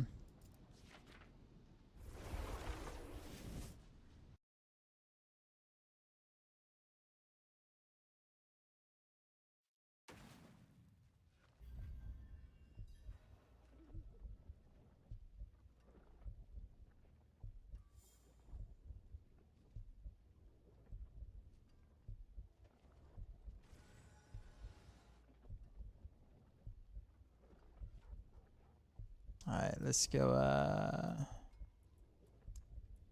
dude, I feel like a 105. Okay, what build? This is random rails.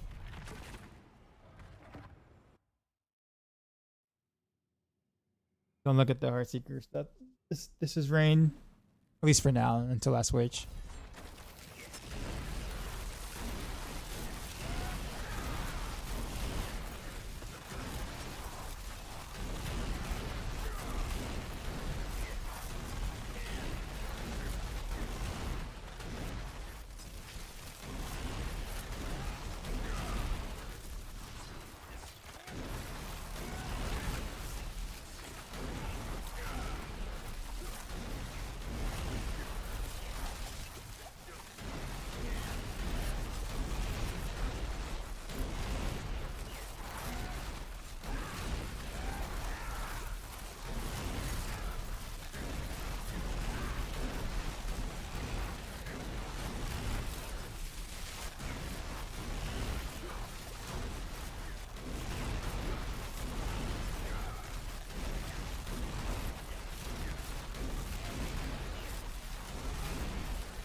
He did 31s with Belial.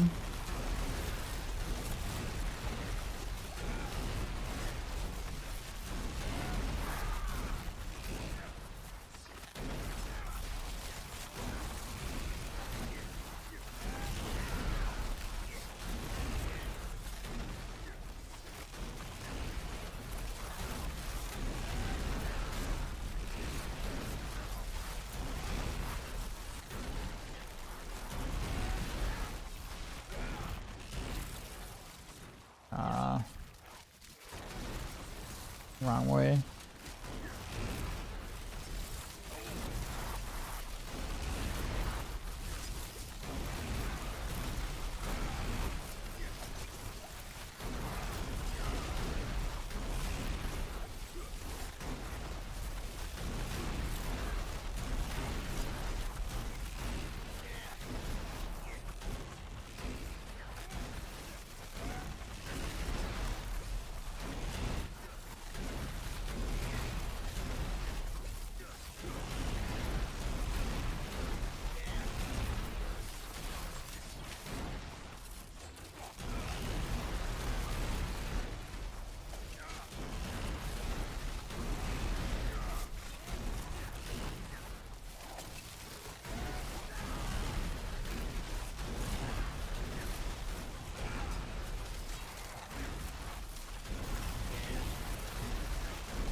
Outside of some hiccups, this actually wasn't bad for this 105.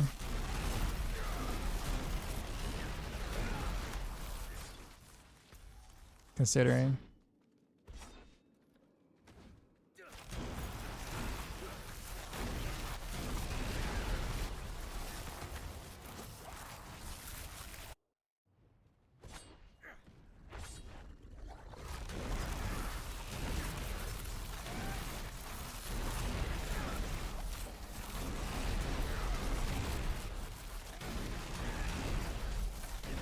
Can I really one stagger?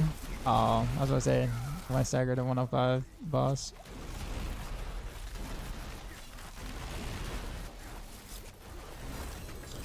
Actually, not that bad. That was actually not bad for a 105. I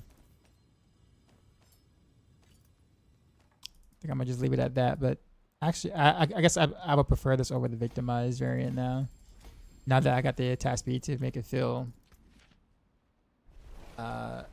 like the rotations to feel a bit I'm gonna say faster, but like it just feels fine now.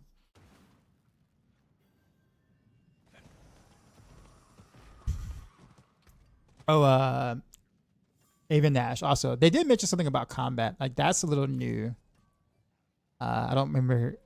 They didn't. At least in the meeting that we had, I don't think they mentioned anything about changes to combat. So when they announced it on Twitter or X or whatever that changes to combat and more, I'm like changes to combat. Like what? Like,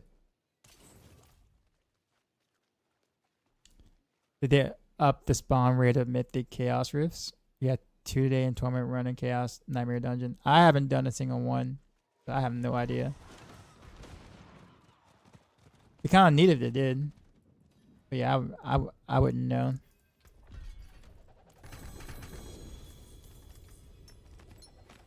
Oh, this is such a terrible double G, bro. That's so bad.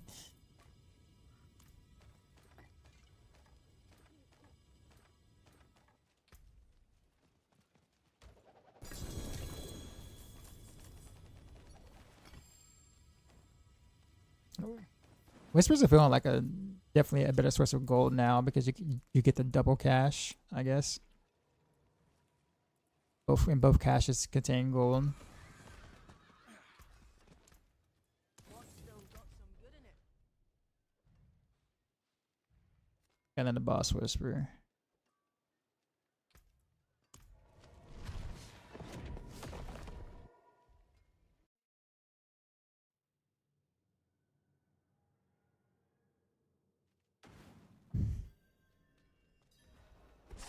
Buster Crab, what's up?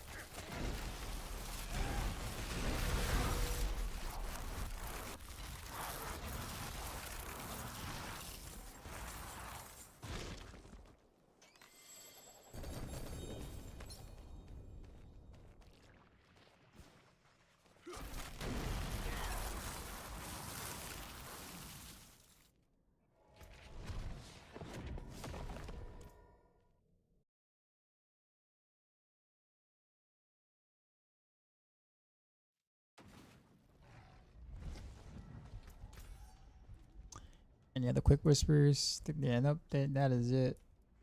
I doubt this boss is still there, or is actually here this time. I'll check.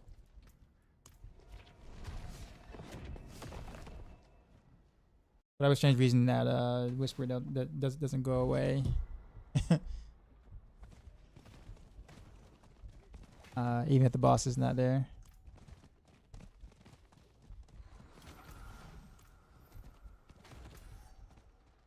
Oh, he's there this time. Okay. Go. Go. Where's he go?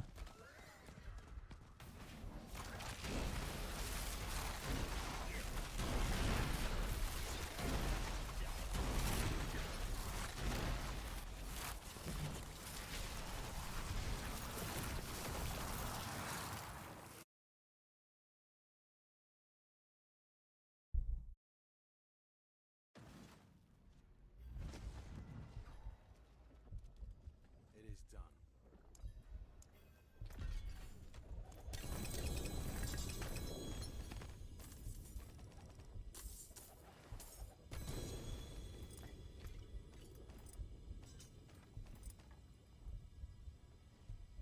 Are you serious? 4GA X-Files.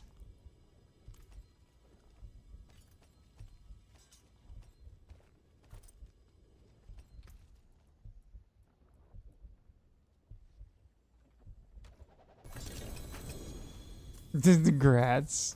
G, thanks.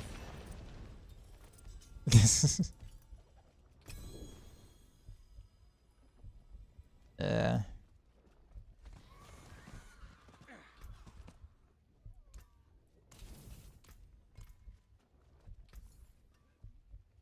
guess what do I gamble for now? I'm thinking at this point probably amulets. Oh, it's not a bad pull, that. +2 exploit.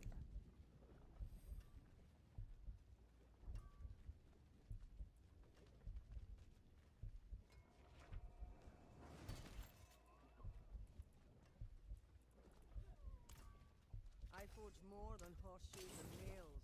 What do you need? Alright, hordes we go.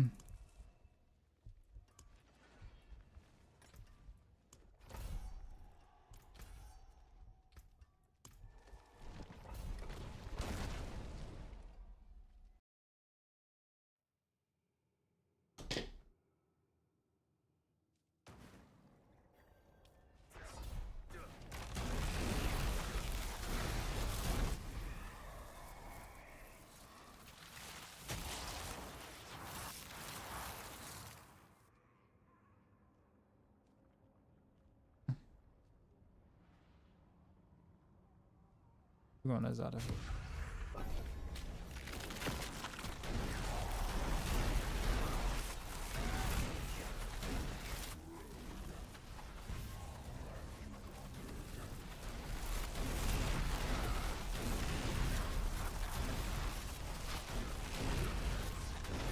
Not gonna lie, you missed shooting your bow.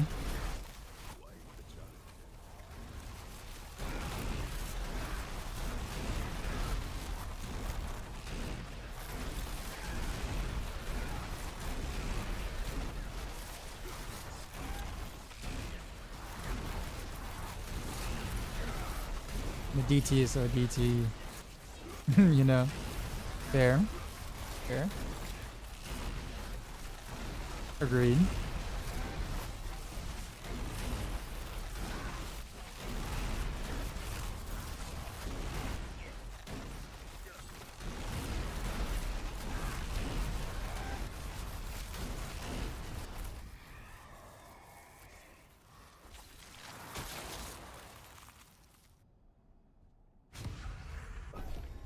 Really working on Heartseeker. Heartseeker's a great build.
All these things.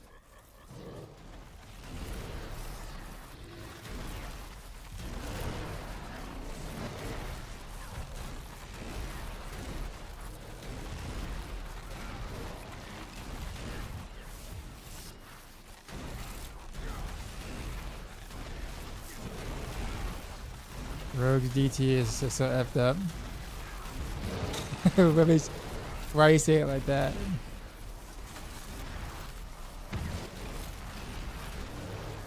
Is it because of the new bug, or just like DT, just DT itself, or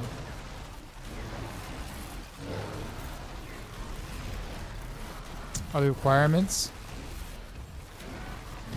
Well, yeah, but you just rogue. Learn to RNG, bro, right? Learn to RNG, I guess. Nah, I'm kidding. But I think the thing about it is that considering what DT does, it kind of makes sense that it requires that much. like when you think about how insanely good like Death Trap is for everything outside of like, I mean, Death Trap is actually still decently good on pit pushing too as well, right?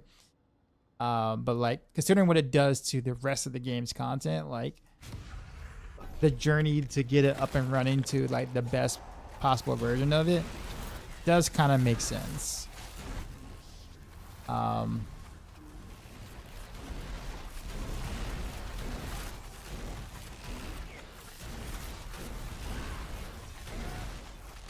Because it's like you're working towards building the absolute best efficient farmer in the game, if that makes sense. Get rid of the builds, he's so easy to get going, Raven so easy. Well, yeah, but like you also gotta remember, like Death Trap is legit the best build in the game, the most efficient build in the game outside of pit pushing. You know what I'm saying? So like, there has to be some sort of caveat to it, to you having that type of power. Either, you know, like a nerf of some sort to Death Trap, or make it harder to gear for, or add a cooldown which no one will like. You know what I'm saying? Like, so I guess they went the route of, instead of nerfing DT more, like nerfing the, you know, like actually trying to like nerf the actual mechanics of DT. They just kind of just made it harder for you to get to.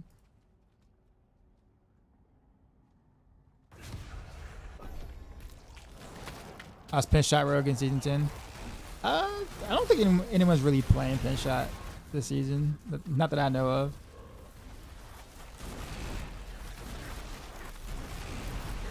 But nah, I mean, ever since Azarath Rogue died, Pinshot kind of fell with that.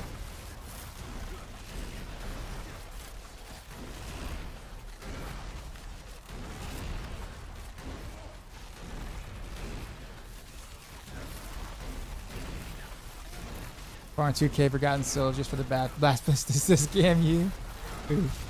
Yeah.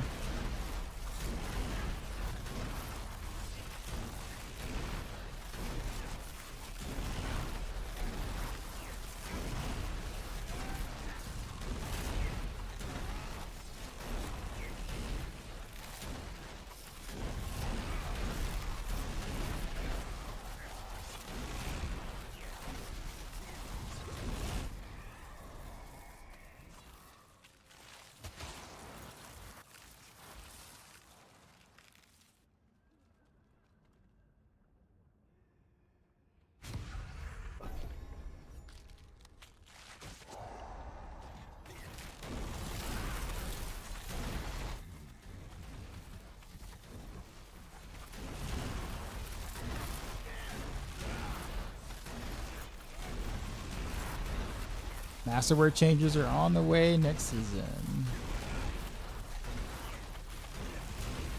Can't wait.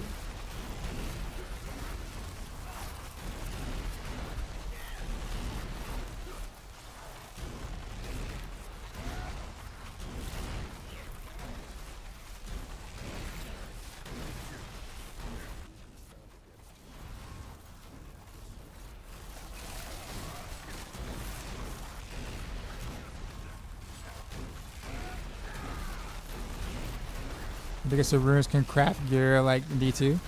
Well, they technically do craft gear. Technically, you can craft mythics with runes. That was kind of the point of it.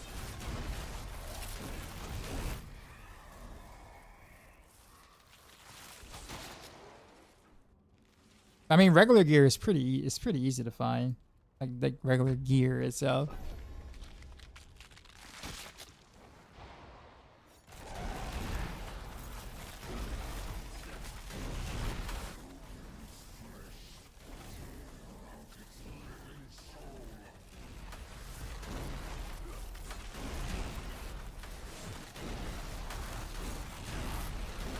What's the best way to farm mythics? Tribute of Ascendance.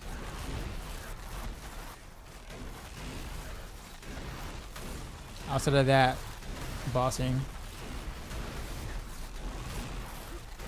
And you can also create a new character and do the seasonal journey cache or whatever. You get sparks that way. craft random mythic, but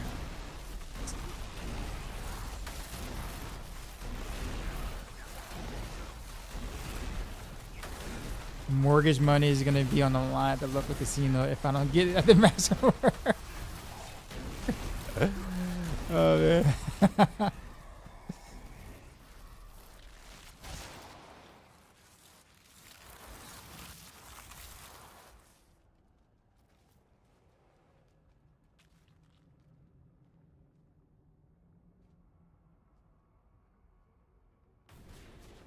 Mm.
Fires.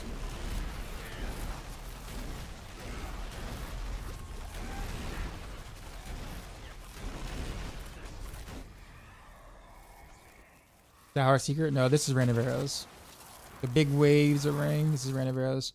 I'm using Heart Secret to stack precision for Random Arrows.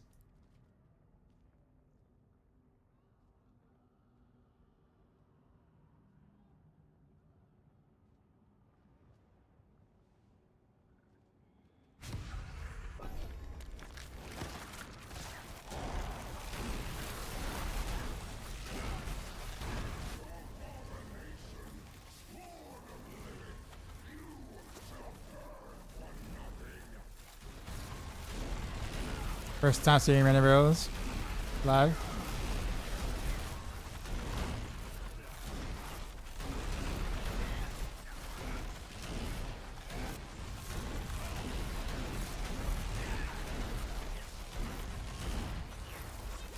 How's it going?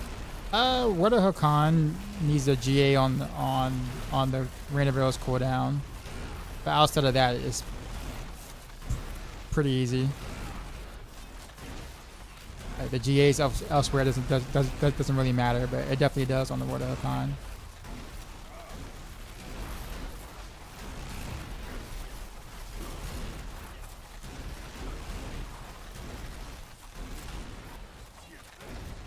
Clover, what's going on?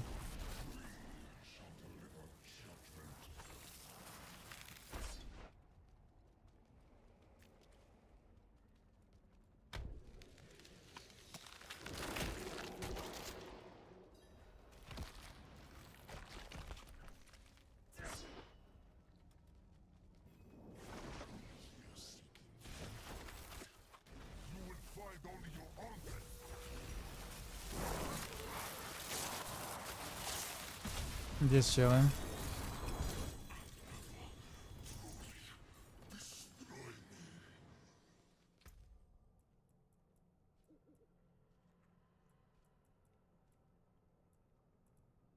Boo.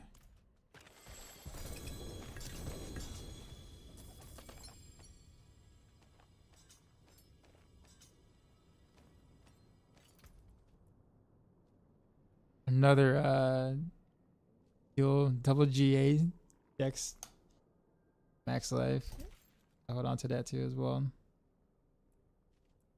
I don't want to sell all this stuff so I can get some gold so I can like truly masterwork the two builds I'm gonna play. So I guess Rain of Arrows and Heartseeker are the two that I'll end up min maxing for the season, or at least attempt to min max. Also, maybe Invigorating Strike, but I mean that's so easy to change into. Invigorating Strike is like it's actually like underratedly strong.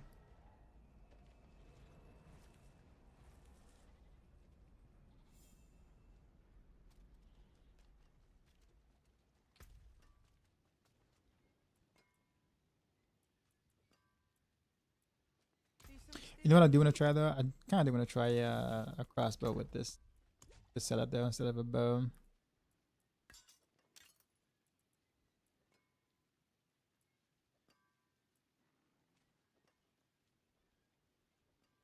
Pick a random one.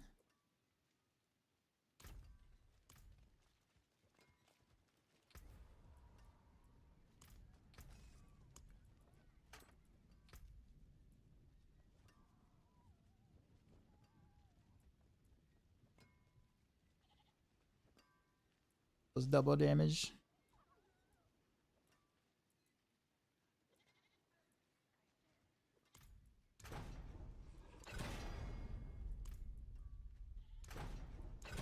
Can you restore tempers only once in items? Yep, only one time. So you get like, you pretty much get one additional chance, and that is it.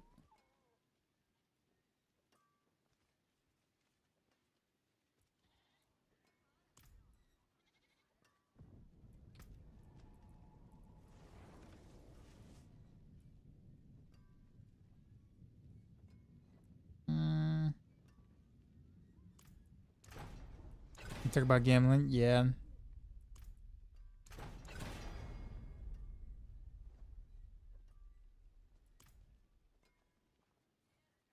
You're starting a rogue now. Tell me more about Invigorating Strike. I mean, it's basically Heartseeker. Literally, like almost all the same gearing, except you go Invigorating Strike as your skill instead of Heartseeker, and then you go for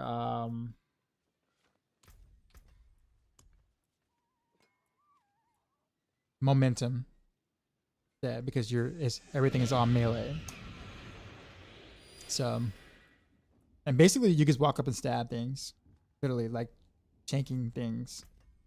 It's actually quite fun, and probably just as, if not maybe a tad bit stronger than like standard Heartseeker. Like it's not better than Orphan Maker, obviously, in terms of like damage wise, but in terms of like if I was doing speed pits or whatever, like speed run pits, like Invigorating Strike versus like regular Heartseeker, Invigorating Strike is probably a little bit better. But like no one really knows anything about Invigorating Strike because no one made it like makes any videos on it. I think I made a video on it once, like a couple, like 2 or 3 seasons back when I first made or create a spec or whatever. But until you see it on leaderboards, no one's gonna bother with it. But it's actually a rather fun, strong setup, and it's easy to segue into from like Heartseeker. So you can always just give it a shot if you want to. Like, you know what? I'm gonna try this. See how it goes.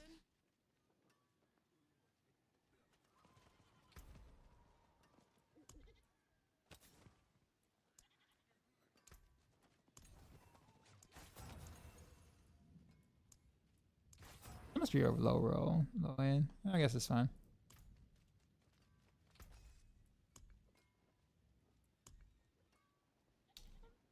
How high do you think it can push? Like 111, 111, maybe 112. It doesn't have an Orther Maker to kind of carry it up any higher like Standard Heartseeker does. Appreciate the follows, y'all.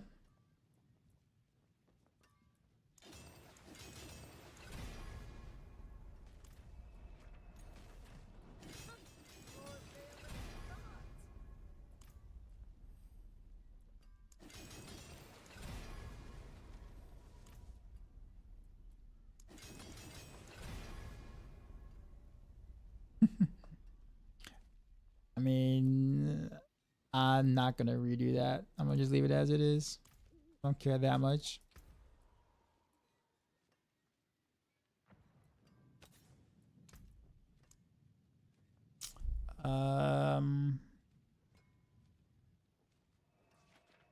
How do you build your new rogue?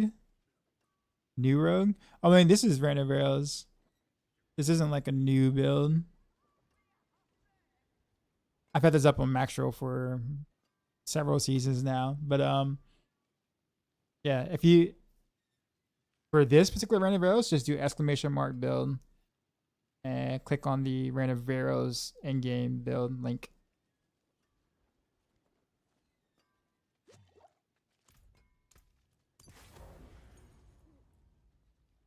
My magics await your Yeah. return. So click on the last link. Yeah, man.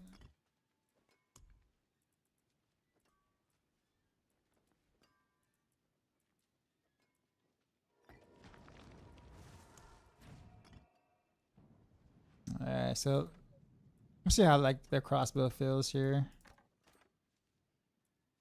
Wait, why can't I? Oh, Cervex is what it's supposed to be. Whoops. Oh, Zancax is there. Alright, so there.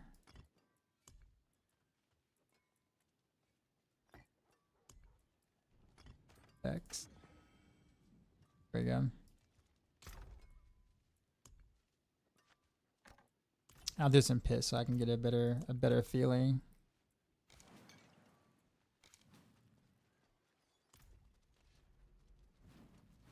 If I get closer on what happened to Matt and Cube's relationship, Matt talked about it about an interview, really.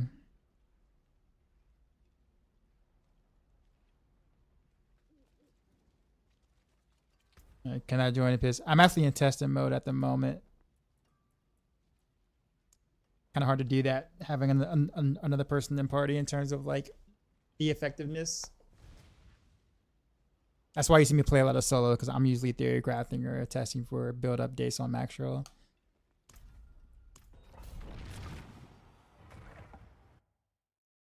Mac Hayes, what's going on? I see you.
Are you still alive?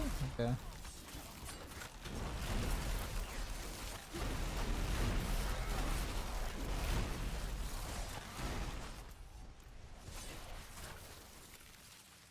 No, nothing yet.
think I like the bow better.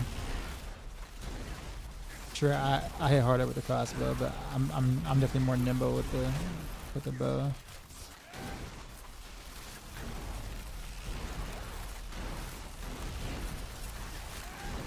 Passing my buffs primarily.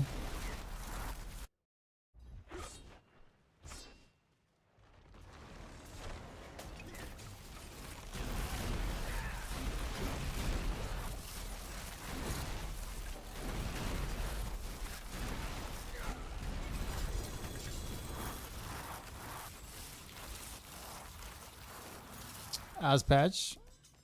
I mean, mostly good. Strong, what's happening? YouTube.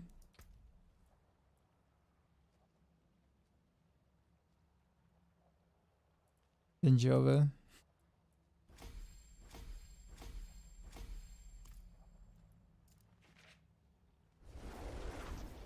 Yeah, no, the bow feels a bit more nimble and a bit more fun to play with.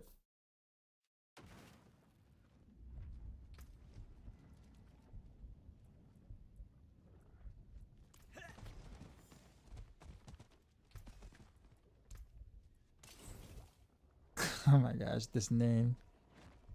Really?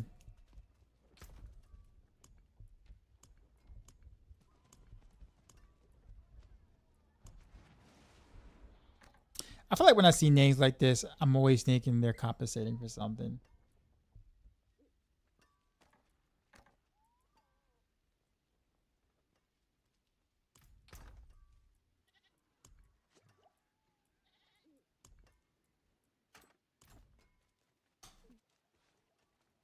They buff or nerf Flurry. Well, I mean, they didn't.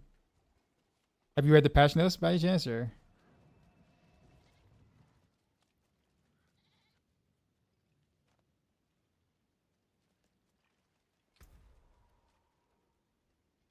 I mean, like they didn't really touch skills.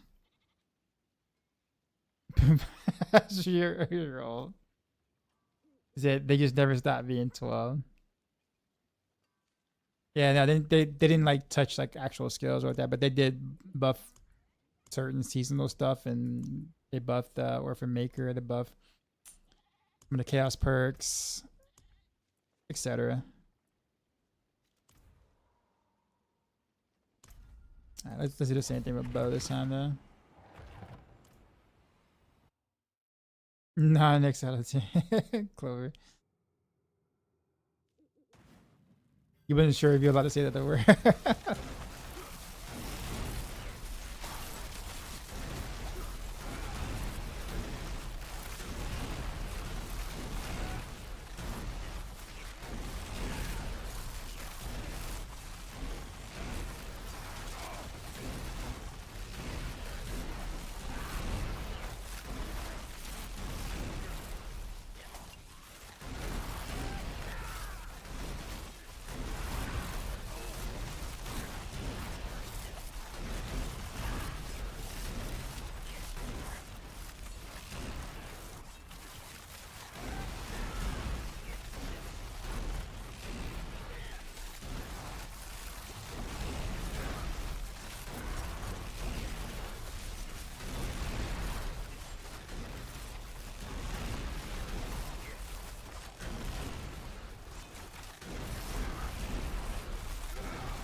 It's 5K. Had to check your bank on and make sure.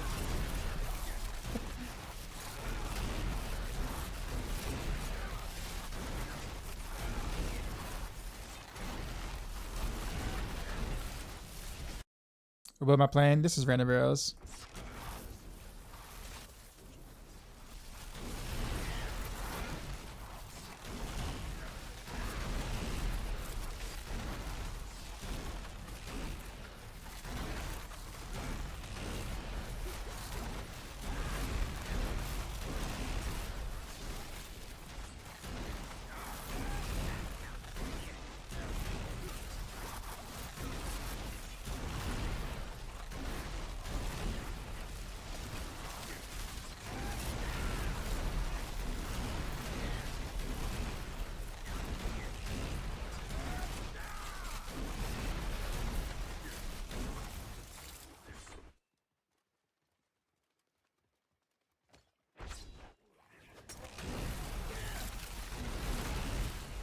No.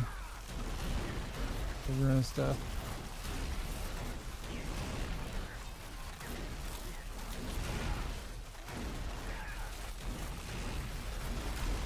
The patch out rogue, it did.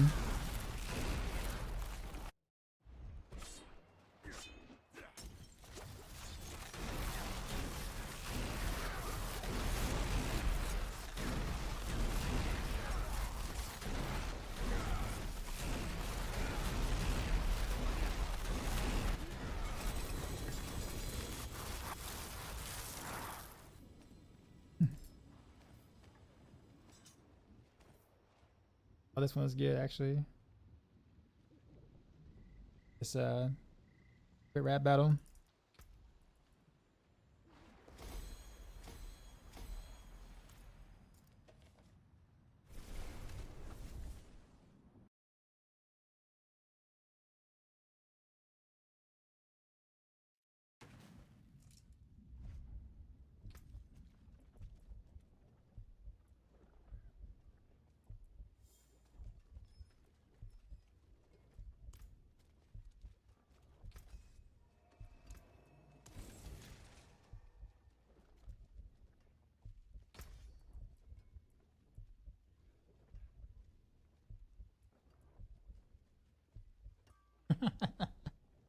I like that.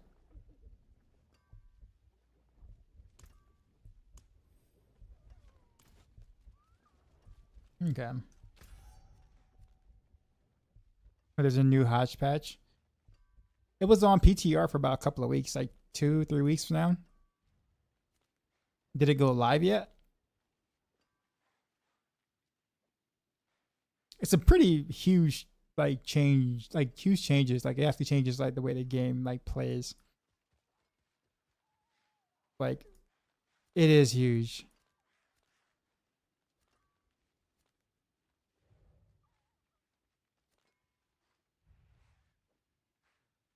No quick whispers to get the grab here. Leveling rogue is rough.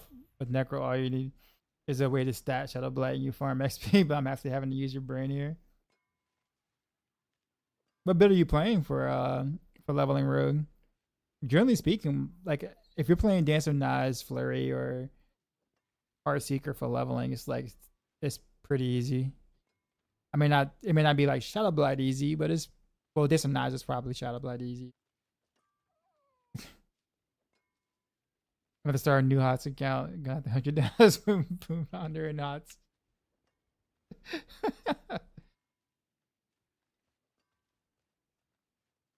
You play Heartseeker Rogue. I'm stuck at best at 110 with full best in slot gear.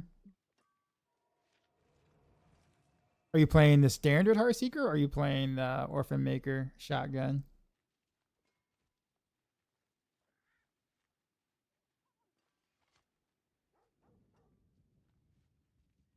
Because like 110 sounds about standard. Yeah, that actually sounds about where I had it.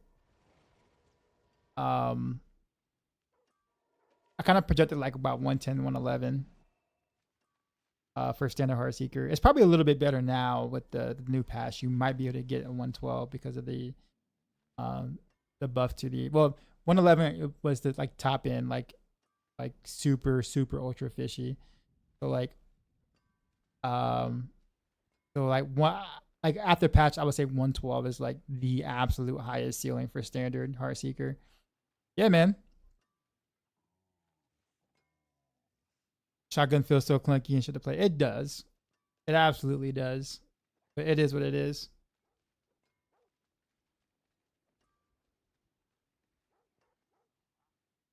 This is the build. I followed your. Thanks, man. Yeah, I'm glad that the like I mean, it's glad to see that the prediction is kind of coming to play. Like literally when you said stuck at 110 before best in slots, I'm like, oh, he's pretty much right at the cap then. Like you're right at the cap. Which is actually good for Heartseeker, like given the past, you know, how it's been in the past. Relative, I guess. Now so didn't really fully create everything. I'm a points barrage type thing, but I don't have the AoE Dance of Knives aspect. But as soon as I get it, I plan on switching unless Dance of Knives is crazy. I mean, Desert Knights is still fine without the aspect, but it gets bonkers good with the aspect. But yeah. I mean, honestly, Combat Points Barrage is not bad, but like I wouldn't suggest it for anyone who's like new to the class or newer to the class. Like, it's because it is more work for sure because of the combo point stuff.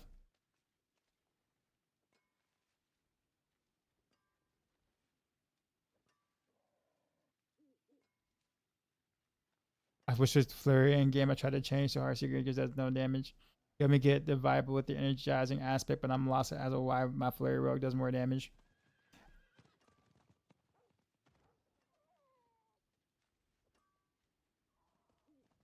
Anyway, so all your mass leveling up all account for your guys. So, I mean, it just honestly just could be you just have better gear for flurry. They're both roughly about the same in terms of like raw power. Heartseeker and flurry are like basically neck and neck. So you honestly probably just had a better flurry setup. Like overall, either that or not proccing Pain Gorgers enough, which is like literally the build. Pain Gorgers is like all your damage comes from.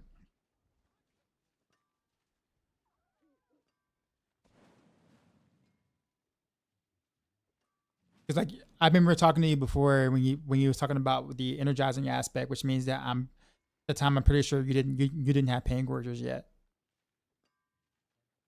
So if you didn't have Pain Gorgers, you're not doing that much damage.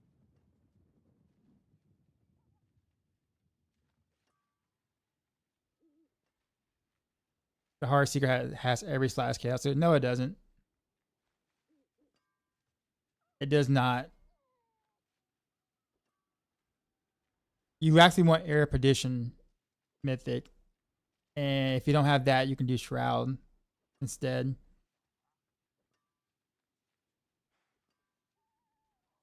Now I feel like you're making up some stuff, sir.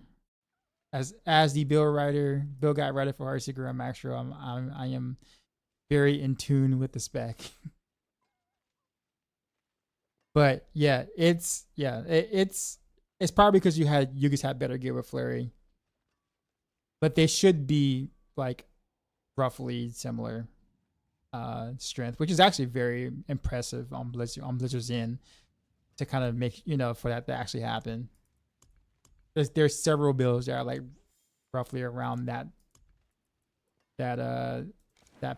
power. So it's like kind of choose whichever one you kind of like to play, like you would rather play. I have him on Perdition, but Pain Gorgers on. Oh, that's rough. That's rough. Yeah, you can't give up Pain. How does Pain Gorgers even work? So you have to mark. So if you mark a target, basically, with any other skill but a basic attack, you get like a little gray thing above the enemy's head or whatever, and it lasts for 3 seconds, right? But then that damage is echoed to the enemies around once you consume the mark with the basic attack. So it seems simple initially, right? Like it's like, oh, that's easy, just get it marked or whatever, and then it spreads the damage and is great. But the thing is that for whatever strange reason, clone when Shadow Clone hits the mark with the basic attack, it does significantly more damage than if you do it, to where the math doesn't really line up.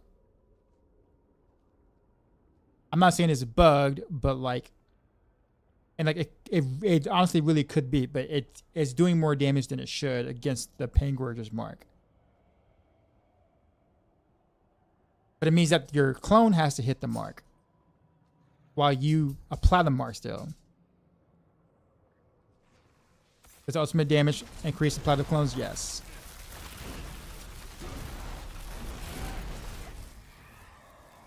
Now, the reason why we use the Sev runes, So the reason why we use the Sev rune is because Set is considered a skill. The wolves are considered a skill. So when the wolves actually hit a target, it marks it. So we don't have to always have to like try to replant the mark over and over and over. We get it automatically by just running around, basically. So like for victimized setup where you can use dead eyes, stuff like that. Yeah. So it actually all flows and fits really, really well, right? I keep forgetting you did do the 110 already, so you know the build already. But yeah, it's yeah. Yeah, it's really the Pain Warriors that's like really carrying. Pain Warriors and Clone. So Clone is carrying, but the Pain Warriors is carrying Clone, which is carrying you as a as a character, because your damage is peanuts. Which I really don't like that is that way. I'd rather for my own Heartseeker to deal all the damage, or my own barrage or rapid fire or whatever. I really don't like relying on Clone at all.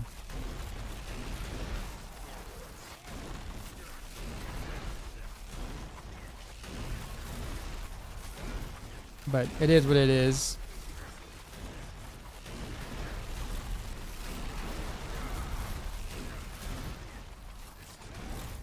Why victimize them? So therefore you can so it doesn't really matter which one you really choose, whether you do close quarters combat or victimize. They both net you basically similar results. However, with close quarters combat, you have to get close with your clone to proc the other part of close quarters combat. So when you get close like that, you lose your Deadeye passive bonus on the skill tree, which is 30% multiplier. So unless you evade out or you dash out after getting close with close quarters combat, then you can get the buff. But the problem is that if you do that, every time you dash or that you evade out, that's like 3 Heartseekers that you didn't shoot, just to be able to position to get Deadeye after getting up close. See what I'm saying? So while yes, close quarters combat is 15% stronger, but you lose 3 arrows every time you have to reposition with close quarters combat. So the end result is that you're still doing similar amount of damage. You're just doing it in different ways, if that makes sense.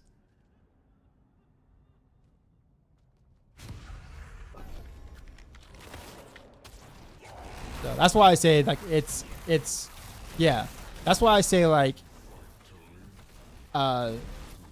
yeah, the your results are basically like the same. And not only that, but like let's be honest, like if you're playing Heartseeker, you kind of want to play it like a bow rogue, right? You know what I mean? Like I'm not saying that playing like it all assassin like isn't fun either, but like you kind of want to pew pew from a distance and kill from far back without having to do all the extra work. Generally speaking, it's how most people really want to approach it.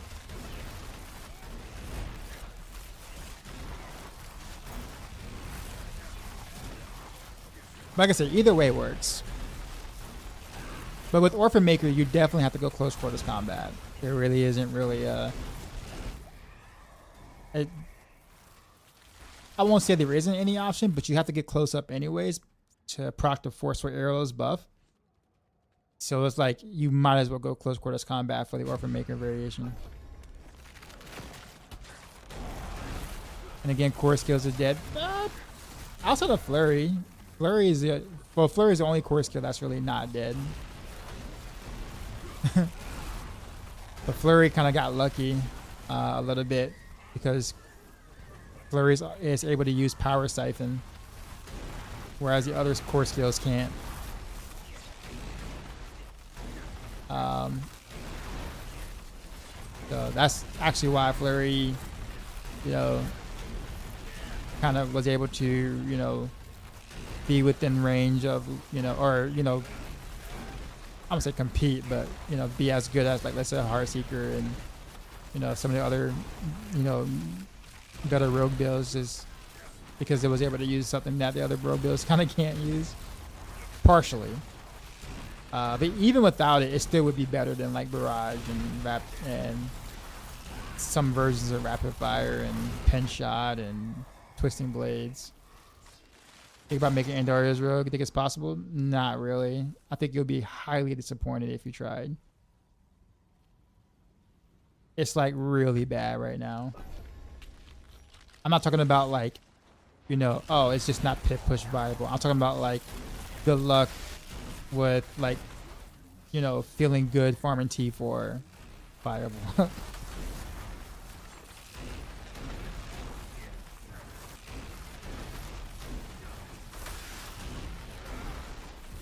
Yeah, it's just really down bad right now.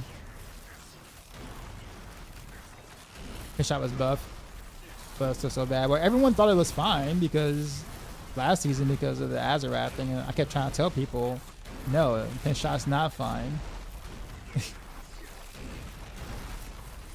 But it was like, but, and so now that Azarath is no longer a thing, we kind of got to see what pin shot for what it really is again, and that's, you know, kind of weak. The Matthias hype. Well, I mean, fair. I mean, the build itself, like the build itself was good, right? With the Azarath, like that was good, but pin shot itself was bad, and like he would totally tell you that himself, right? Azarath carried pin shot for sure.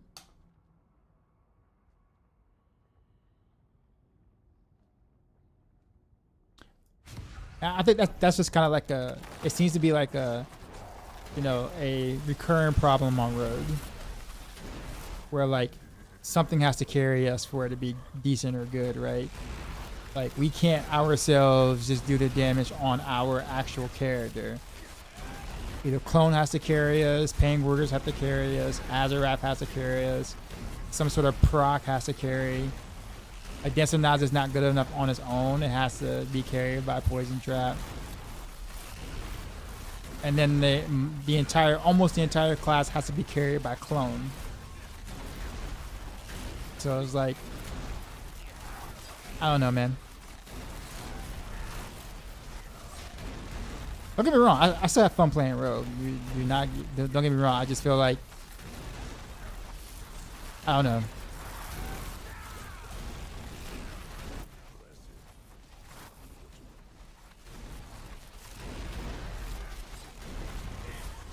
I'm not going for Poison Trap still, but oh yeah, way better. Poison Trap is way better than Andariel's right now. Way better.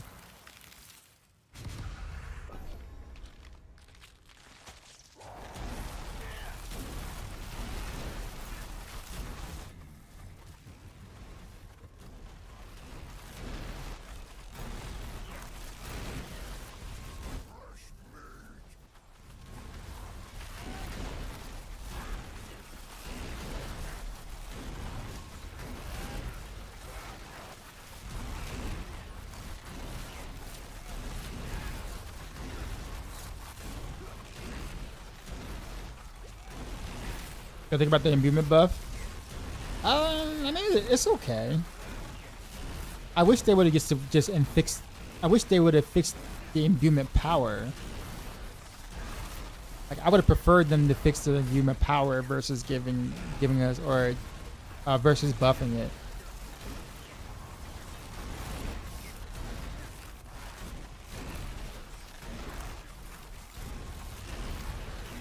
Like I would love to have all three imbuments, but I can't on like my basic attacks because Cold Clip overrides the imbuement power. And then if you don't use the imbuement power, sorry, if you don't use Cold Clip, you'll be able to get the imbuement power, but your clone doesn't get it. Doesn't get imbued, which means you lose a lot of damage. So I guess it just ends up like being like unfortunate. But hey, you know, we got like a pit tier's worth of a buff on the imbuement power. So I guess all of his Gucci, right? I don't know. I would have loved to play with the power more. Do same with Necro. Isn't there an aspect that can make your clones have imbuments? No, it's not have imbuements per se. It's whatever imbuement that you have. So if you wear that aspect, you won't get the imbuement perks from the chaos thing. I know because I tried. And you have to get rid of an aspect to do it. Whereas Cold Clip makes you imbued and your clone imbued without needing imitated imbuement aspect. So you don't lose a slot. Yeah. It's just is that a bug or what? Yeah. I mean, yeah. At least I think it's a bug that we can't, that it gets overridden.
I really feel like I didn't really get many good boons on this run at all, whatsoever.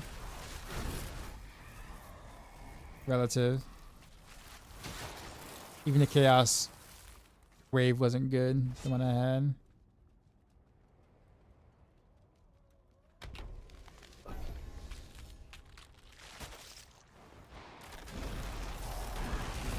The goblin, nice. Complain enough, and you have to get something worth.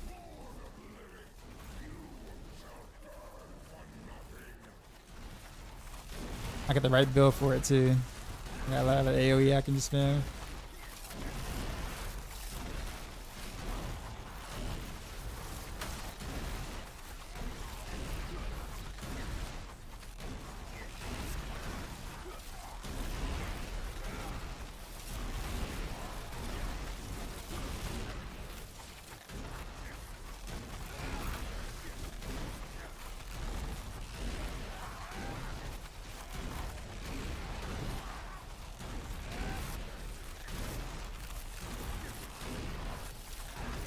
Oh, the big dude.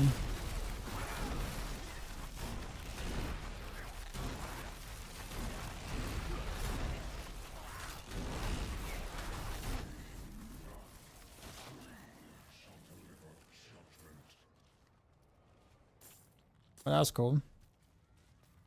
Haven't seen one of these in like a while.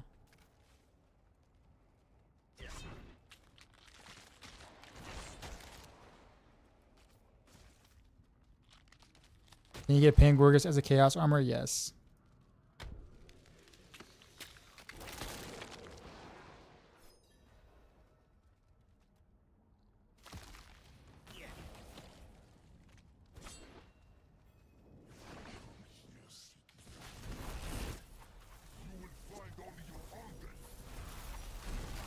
Do you suggest following builds instead of just going with the flow? I'm not doing much reading. I'm just not doing much reading if I do follow a build. So that just depends. It depends on like how well you know the game, right? Like let's say you've been playing for a bit, you play most of the seasons, you're kind of aware of like how damage works in the game itself, and you are aware of the bugs in your class. Then kind of going with the flow is fine. But if you're like completely brand new, it's really rough because a lot of things are kind of confusing of how they work and don't work the way that they work in most normal action RPGs. So like it becomes very difficult for you to actually like make something that feels strong, like just going with the flow. The tooltips don't really help that much either, which is also another issue. But it's easy to kind of make a pretty bad build or be kind of stuck in T2 or T1 if you just have no idea how like damage works. So my best bet for you is if you really want to go the flow still and you don't want to like follow a build guide, I would at least watch videos in terms of like how damage works in the game, or like just have an idea of how systems work. So if you want to go that route, you can, but that's just my 2 cents.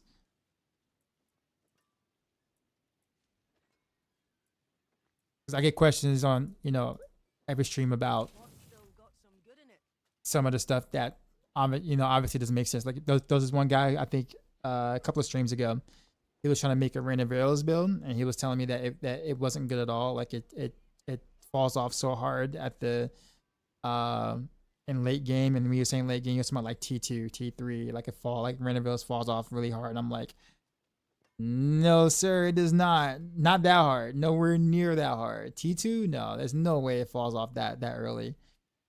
And he wasn't really following a guide, but he was like putting together. He was stacking a bunch of ultimate damage. So he took like a lot of ultimate damage, gems, and like just an ultimate damage stat. And it makes sense on the surface. It makes sense, right? Because you think, oh well, I'm playing ultimate skill. I want to stack ultimate damage. That logically makes sense. But the way it works in this game is that ultimate damage is in this big category of other additive damage, which then waters down your ultimate damage value. So it's not really a multiplier. So if you just go for straight ultimate damage and you don't stack the multipliers, you're going to do a heck of a lot less damage. But it doesn't make sense that it works that way, but it does.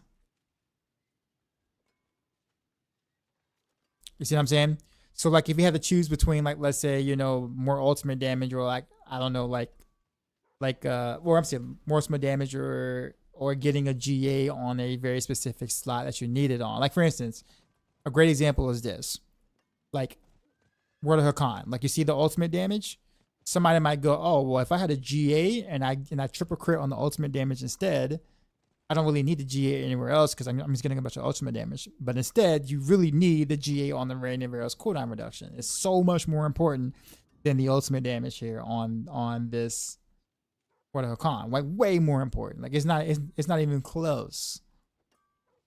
Same thing with the Rain of Arrows double damage. Like that's more important than the ultimate damage as well. But like if you look at it on the surface, you say, oh, 532% ultimate damage. That's a lot of percent. That's a lot of damage, right? But it's actually like the third best stat on this item. So stuff like that. Like it's hard to know these things by just kind of going with the flow because the game doesn't really help you understand these things.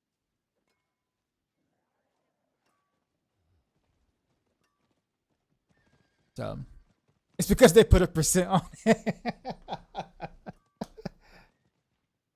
But yeah, basically what Raven said too as well is, isn't it better where your stats are somewhat even? I guess that just also depends on the class and the build you're playing, because like sometimes you may end up with a ton of ultimate damage or a ton of additive damage everywhere, and then sometimes you end up with very little additive damage to where then ultimate damage actually does kind of matter a little bit. But that just kind of becomes build dependent though. What you're really looking for is an X, yes.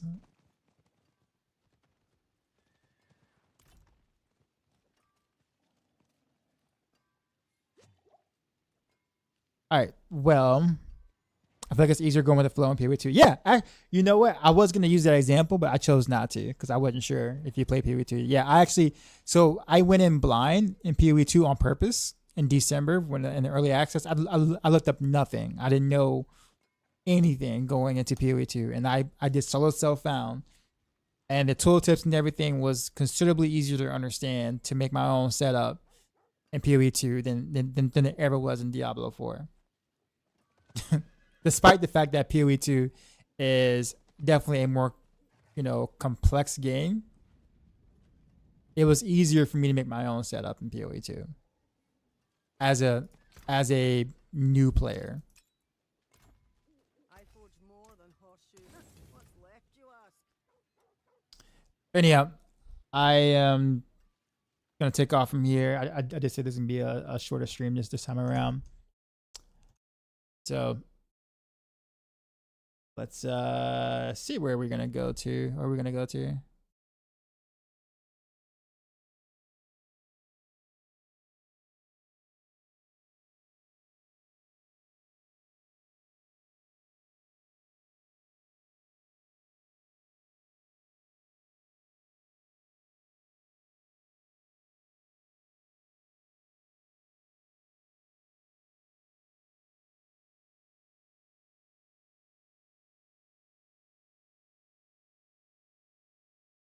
All right, who's doing the stream?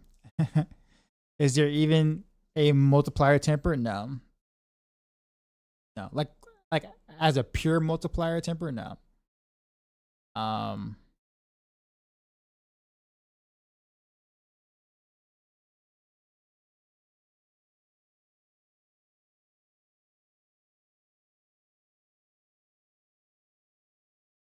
Let's go to Boiler. Boiler is doing stuff. I usually don't ever get to raid him because he's usually raiding me because I usually start my stream a little bit later and then I stay on a little later, but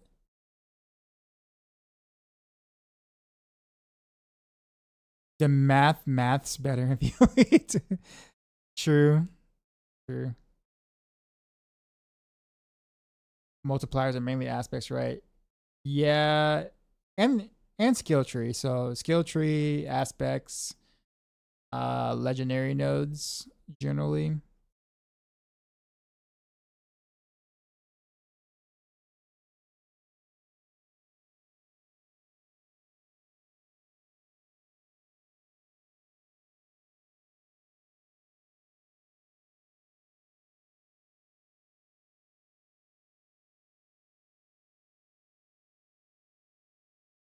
But all right. Y'all go and enjoy Boiler. He's our druid, one of our druid max roll riders. Druid class lead. Sorry, I'm gonna get that right. You may or may not see me Wednesday night, but if you don't see me Wednesday, you'll see me Thursday. Yeah, I dropped down to about streaming four days a week now, just because of how busy my schedule is. So I'll do about 4 nights a week now, whereas before I was doing like 6, sometimes every day in the week. So if you don't see me like back to back, it doesn't mean that I'm not playing or that I'm not, or I'm bored of the game, whatnot. It's just legit schedule is real hectic at the moment. So I appreciate y'all, especially those who got raided in and chose to kind of stick around after the raid.